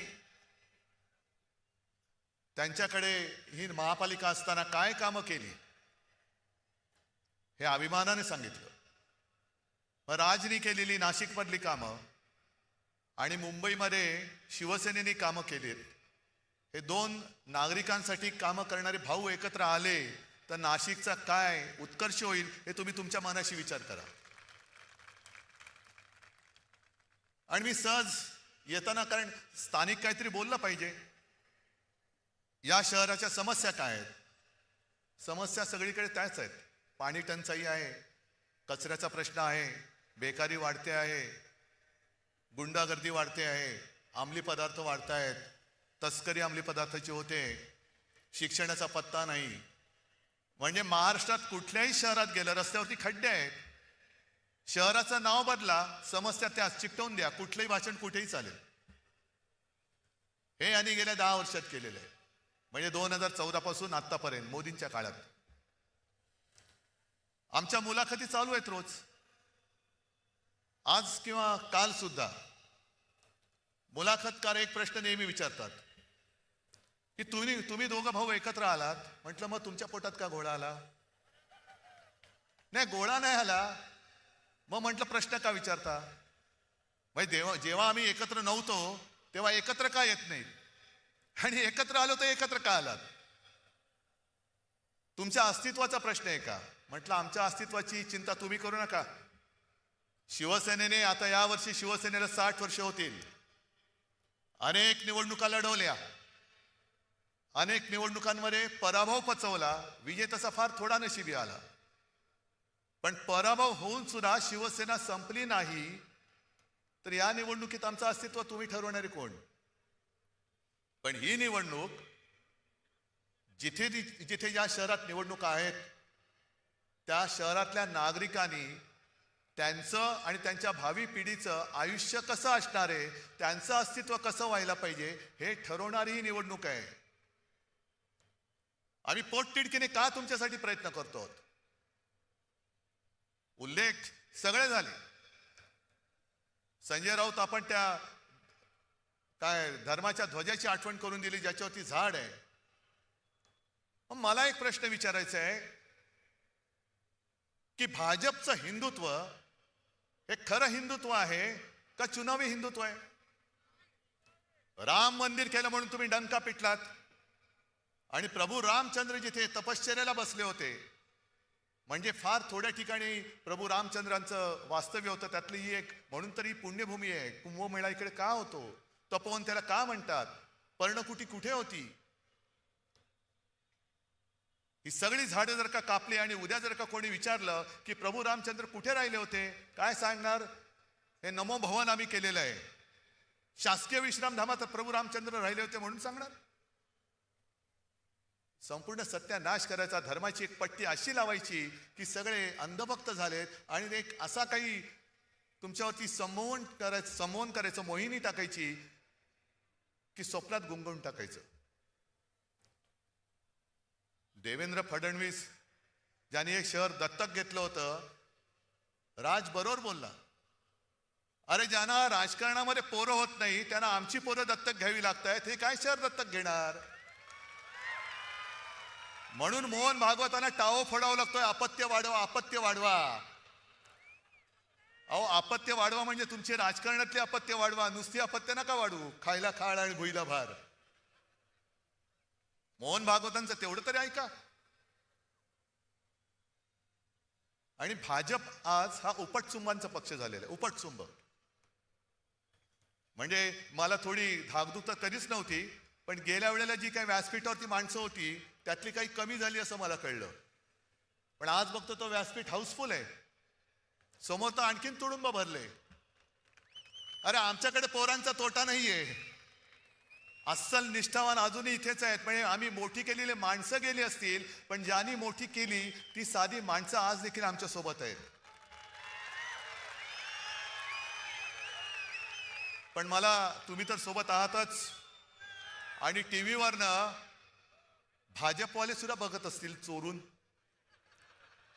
त्या भाजपवाल्यांची मी खरंच आत्मीयतेने बोलतोय, मी कुत्सितपणे किंवा टोमणा मारत नाही. मला भाजपवाल्यांना विचारायचंय की अरे काय नशिबी आले तुमच्या जीणं.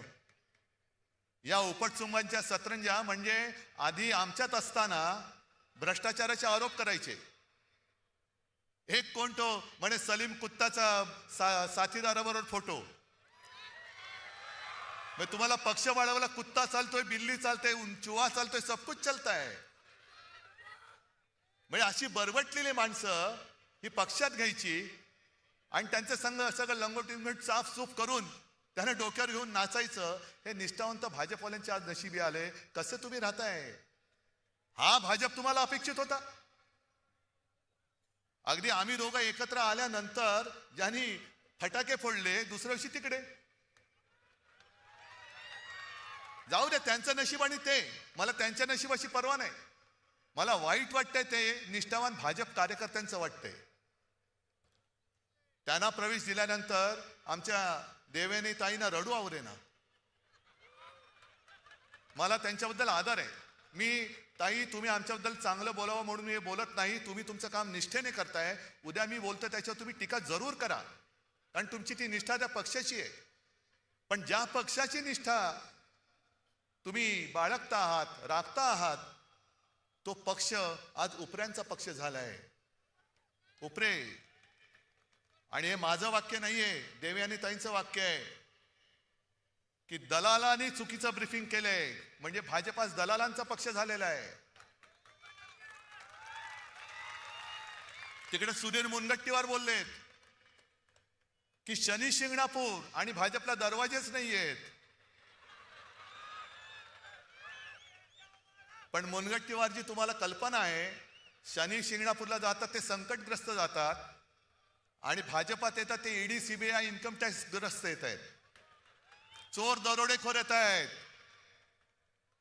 म्हणजे ज्या रामाने रावणाचा वध केला तो रावण सुद्धा भाजपमध्ये आला तर त्या रावणाला सुद्धा घेतील एवढे निर्लज्ज झाले ते. कुठे यांचं हिंदुत्व? हे बरोबर बोललात तुम्ही. मी भाजपने पाठीत वार केला म्हणून काँग्रेस बरोबर गेलो होतो आणि मी काँग्रेस सोबत गेलो तर उद्धव ठाकरेंनी हिंदुत्व सोडलं. मग भाजपने अकोटमध्ये MIM बरोबर युती केली. तेव्हा काय सुटलं नाही तुमचं का? मुळात नव्हतंच सुटायला काही. MIM बरोबर अकोटमध्ये युती केली. अंबरनाथ मध्ये जिथे शिवमंदिर आहे तिकडे या मिंद्याचं पायपुष्ट का आणखीन काय पुसून फेकून दिला, बरोबर घेतला, काम झालं, दिलं फेकून आणि काँग्रेस बरोबर युती केली. बरं समविचारी म्हणजे काय? सगळे भ्रष्टाचारी येत आहेत, चोर दरोडेखोर येत आहेत, त्यांना बरोबर घेऊन चाललेत. भ्रष्टाचारी ते तुका मिळवावा, भाजपा पक्ष वाढवावा. आणि यांच्यामध्ये जी आता लागले म्हणजे इथल्या लोकसत्तेमध्ये त्या बातमी आली असेल नसेल कल्पना नाही, पण मुंबईच्या लोकसत्तेत बातमी आले गणेश नाईक पूर्वाश्रमीचे आपलेच. बघा गंमत कशी आहे. हा मिंदे कोण? पूर्वाश्रमीचा आपलाच. आता गद्दार. गणेश नाईक पहिले आपलेच, त्यांच्या दोघात लागले आता. आणि गणेश नाईक म्हणतायत त्यांचा सरळ आरोप केलाय नव्या मुंबईमध्ये FSIचा घोटाळा या मिंद्याने केलाय. आणि जर भाजपने परवानगी दिली तर या मिंद्याचा टांगा उलटा करतो. मग गणेश नाईकांना सांगायचं की ते टांग्यात बसता कशाला? टांग्यात टांग तरी घाला, नाही तर टांगा तरी पालटा करा. तांगड्यात तांगडं घालायचं आणि तरी सुद्धा टांग्यात बसायचं. अरे पाडा ना उलटा. म्हणजे हीच लोक सांगतायत की कशी अभद्र युती आहे, समविचारी अभद्र लोकांची समविचारी यांची ही युती झालेली आहे. तुमच्या व्यथांबद्दल कोण बोलतंय? कोणीच बोलत नाहीये. आज मुंबईमध्ये येऊन बघा, आम्ही होर्डिंग्स लावलेत, होय हे आम्ही केलं. मुंबईमध्ये कोस्टल रोड, होय आपल्या शिवसेनेने केलेला आहे. आणि मुद्दामून तुम्हाला सांगतो, आज इकडे तुडुंब गर्दी झालेली आहे. एक तरी भाड्याचा माणूस आहे का रे? कोणाला तरी पैसे देऊन इकडे आणलंय का? मग मुंबईमध्ये जे एक जिजामाता उद्यान आहे, तिथे आम्ही 10 वर्षापूर्वी पेंग्विन आणले. काय टीका केली आमच्यावर, हे पेंग्विन पेंग्विन पेंग्विन. होय, पेंग्विन आम्ही आणले. पण ते पेंग्विन बघायला लोक तिकीट काढून गर्दी करतायत. आणि मी या सभेचा उल्लेख एवढ्यासाठी केला की त्यांच्या सभेला पैसे देऊन माणसं आणावी लागतायत. म्हणजे पेंग्विन एवढी किंमत सुद्धा लोकांच्या लेख्यांची नाहीये. पैसे तिकीट काढून पेंग्विन बघतायत, पण पैसे घेऊन सुद्धा लोकांच्या सभेला जात नाहीयेत. काय तुमची त्यांची अवस्था आहे? आज नाशिकमध्ये जो आम्ही वचननामा जाहीर केलेला आहे, का नाही करायचा तो? पण तो करायचं की नाही हे तुम्ही ठरवायचे. तुमच्या समोर सगळं घडतंय. आज जसं तिकडे बंगालमध्ये ममता बॅनर्जी यांच्या हुकुमशाही विरुद्ध रस्त्यावरती उतरल्यात, अख्खा जवळपास बंगाल रस्त्यावरती उतरलाय. मग हा माझा महाराष्ट्र, शिवरायाचा महाराष्ट्र, छत्रपतींचा महाराष्ट्र, शाहू फुले आंबेडकर यांचा महाराष्ट्र, यांच्या दडपशाहीच्या विरुद्ध शेपूट घालून आत बसणार? अरे, ज्या महाराष्ट्राने या देशाला दिशा दिली, त्याची दुर्दशा करणाऱ्याच्या हातामध्ये तुम्ही पूर्ण तुमचं नशीब परत एकदा त्यांच्या हातात देणार? हा वचननामा आहे, नुसता छापलेला कागद नाहीये रंगीत. तो आमचा ठाकरेंचा शब्द आहे. ही मोदी गॅरंटी नाहीये, बोगस मोदी गॅरंटी नाहीये. हा ठाकरेंचा शब्द आहे. आणि ठाकरे जे बोलतात ते करतात. आम्ही कोणी त्यांच्या कामाचं श्रेय कधी घेतलेलं नाही, कारण आम्हाला तशी गरज नाहीये. मशाल तुमच्या हृदयात पेटली पाहिजे. ज्या पद्धतीने यांचा कारभार सुरू आहे, ज्या पद्धतीने यांचा कारभार सुरू आहे, बिनविरोध निवडणुका जिकडे झाल्या, तो राहुल नार्वेकर विधानसभेचा अध्यक्ष, विधानसभेमध्ये अध्यक्ष असल्यानंतर विधानसभेत त्यांचा अधिकार असतो. आणि विधानसभेचा अध्यक्ष, लोकसभेचा अध्यक्ष, राज्यसभेचा अध्यक्ष हा पूर्णपणे निष्पक्षपातीपणाने वागणारा पाहिजे. आणि आमच्यावरती घराणेशाहीचा आरोप करणारे भाजपा या राहुल नार्वेकरांच्या घरातले 3-3, 4-4 जणांना उमेदवारी देत आहेत. आणि तो समोरचा उमेदवार त्यांनी अर्ज मागे घ्यावा म्हणून अधिकाराचा दुरुपयोग करणारा राहुल नार्वेकर निवडणूक आयोगाला चालून जातोय. तरी सुद्धा चालतंय. आम्ही जरा कुठे काय केलं तर निवडणूक आयोग लगेच हातोडा घेऊन बसलेला असतो. पण यांनी काही केलं तरी काही करत नाही, कारण निवडणूक आयुक्त शेपूट घालून बसलेला आहे. ही लोकशाही नाही, ही झुंडशाही आहे. ही झुंडशाही आहे. आणि आज जर का आपण उठून उभे राहिलो नाही, तो उद्या वरवंटा असा फिरेल की पुन्हा एकदा इंग्रजांपेक्षा जास्त 150 वर्षापेक्षा यांच्या गुलामगिरीत आपल्याला राहावं लागेल. हिंदुत्वाचा हा बुरखा आहे.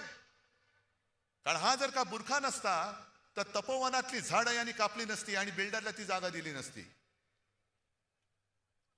काय तपोवनाचं ज्यांना महत्व नाहीये, इकडे तपोवन कापतायत, तिकडे आरेचं जंगल कापलं, कुठे आरवली पर्वत बोडका करतायत, ताडोबा अंधारीमध्ये खाणीसाठी जागा देऊन टाकतायत. हे सगळं राजकारण आजूबाजूला शिजत असा विचार करू नका. अरे, ताडोबाला झालं, आमच्या नाशिकमध्ये तर नाही ना झालं. अरे, मुंबईत झालं, आमच्या नाशिकमध्ये तर नाही ना झालं. नाही, आज ज्यांच्यावरही वेळ आले, उद्या तुमच्यावरती वेळ येईल. गेले 2-4 दिवस माझा घसा बसला होता. तुम्ही आमच्या दोघांच्या मुलाखतीत पाहिलं असेल, ऐकलं असेल. आणि हिंदीमध्ये आज माझी एक मुलाखत झाली. तर मुलाखतकाराने विचारलं की इस बार आपको ऐसी कौन सी खासियत लगती है मुंबई की चुनाव के बारे में? म्हटलं, इस बार खासी यही खासियत है. कारण सगळे मुंबईकर खोकतायत, फुफ्फुसाचे आजार होत आहेत. कारण नियोजन शून्य विकास. रस्ते खोदून ठेवलेले आहेत, धूळ सिमेंट सगळं मुंबईकरांच्या श्वासामध्ये आता हे सगळे प्रदूषण जात आहे. उद्या तुमच्याकडे सुद्धा ते तेच करतील. आम्ही तुम्हाला एक चांगलं आयुष्य देण्यासाठी आलो आहोत एकत्र. होय, आम्ही एकत्र आलो, सत्तेसाठी आलो. मग तुम्ही जे काय हे भाजप आणि सगळे आलेत ते काय विटी दांडू खेळायला आलेत? काय खेळायला आलेत? होय, आम्ही सत्तेसाठी एकत्र आलो आहोत आणि ती सत्ता आम्हाला तुमच्या विकासासाठी, तुमच्या भविष्यासाठी, भवितव्यासाठी राबवायची आहे. बोला ना ठणठणीतपणाने, कशाला लपवता भांड? आज नाशिक जे आम्ही मुंबईमध्ये करून दाखवलं, मुंबईमध्ये आज महापालिका शाळांचा दर्जा येऊन तुम्ही बघा. कारण गरीब माणसाला त्याच्या मुलांनी शिकायचं नाही, कारण मोठ्या शाळांच्या फी परवडत नाही. मग शिक्षण देणार कुठे? महापालिका शाळेमध्ये मोफत शिक्षण, आणि ते सुद्धा 8 भाषांमध्ये आपण मुंबई महापालिका शाळेमध्ये शिक्षण देतो. वेगवेगळ्या 8 भाषांच्या शाळा आहेत. ICSE, CBSE या सगळ्या काय म्हणतात ते ABCD, हे सगळे अभ्यासक्रम आपण महापालिका शाळेमध्ये शिकवतो. उद्या नाशिकची सत्ता आमच्या हातात द्या, मी नाशिकमध्ये महापालिका शाळेत हा अभ्यासक्रम सुरू करून दाखवेन. महापालिकेच्या शाळा आजपर्यंत मुंबईमध्ये सगळ्यांना लाज वाटायची, मुलगा शिकतो का? जातो शिकतो ना, कुठल्या शाळेत शिकतो? बोलायला यायचं नाही, कारण का महापालिकेची शाळा. आता अभिमानाने सांगतात, आता महापालिका शाळेमध्ये प्रवेशासाठी रांगा लागतात, आणि लोक अभिमानाने सांगतात की माझा मुलगा महापालिका शाळेत शिकतो. मुंबईमध्ये जे आम्ही केलं वैद्यकीय महाविद्यालय, उद्या सत्ता द्या, तुम्हाला नाशिकमध्ये वैद्यकीय महाविद्यालय करून दाखवतो. जगातली सगळ्यात माफक दरामध्ये प्रवास सेवा देणारी BST ही मुंबईमध्ये आपण टिकवली. हे बंद करायच्या मागे लागलेत. नाशिकमध्ये तशी आपण प्रवास सेवा सुरू करून दाखवू. करण्यासारख्या अनेक गोष्टी आहेत, करणारे आम्ही तयार आहोत. करून घ्यायचे की नाही हे तुम्ही ठरवायचं आहे. कारण जर करूनच घ्यायचं नसेल तर हे नुसते घोटाळे आहेत.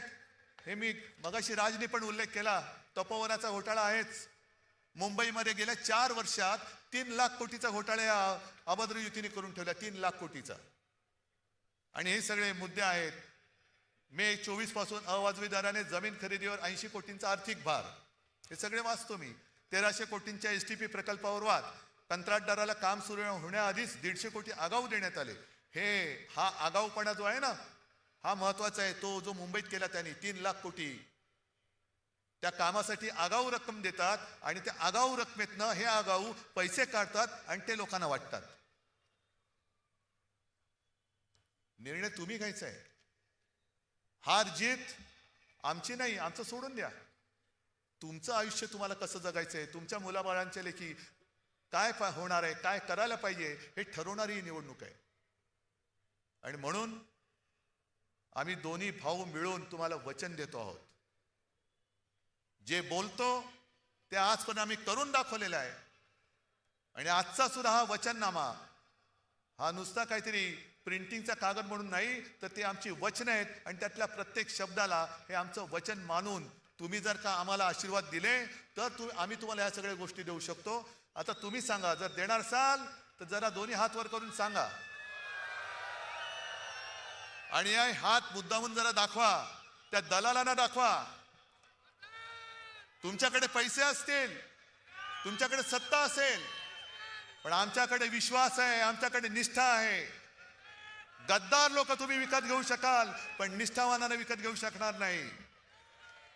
आणि हे जोपर्यंत मजबूत हात आमच्या सोबत आहेत, तोपर्यंत शिवरायाच्या पवित्र भगव्याला, जो भाजपला मी नेहमी आव्हान देतो की तुम्ही हिंदुत्ववादी म्हणता आणि माझ्यावरती टीका करता, पहिलं तुमच्या फडक्यावरचा हिरवा रंग काढा आणि मग आमच्यावरती हिंदुत्वाशी बोला. कारण आज सगळे आमचं हिंदुत्व हे व्यापक आहे, आमचं हिंदुत्व हे राष्ट्रीयत्व आहे, आणि सगळे आमच्या सोबत आहेत. यापुढे या गद्दारांना आणि या भ्रष्टाचारांना, जे बेडूकुड्या मारून तिकडे गेले त्या बैठकांना डराव करत बसू द्या. पण आपलं नाशिक हे आपल्या हातामध्ये ठेवा. आपली शिवसेना आणि मनसेची एक अशी भक्कम मजबूत सत्ता या नाशिकमध्ये आणा की उद्या कोणी दत्तक बाप इकडे पाय ठेवायला घाबरला पाहिजे. आणि तेवढी ताकद ही नक्की तुमच्यामध्ये आहे, हा विश्वास व्यक्त करतो आणि आपली रजा घेतो. जय हिंद, जय महाराष्ट्र. यानंतर राष्ट्रगीतासाठी सर्वांनी उभं राहावं. राष्ट्रगीत.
छत्रपती शिवाजी महाराज की, हिंदू हृदय सम्राट शिवसेना प्रमुख माननीय बाळासाहेब ठाकरे यांचा जय भवानी, हर हर.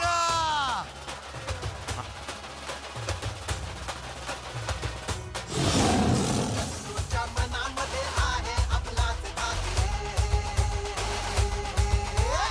आपण खरी खुरी बाळासाहेबांची लेकरे.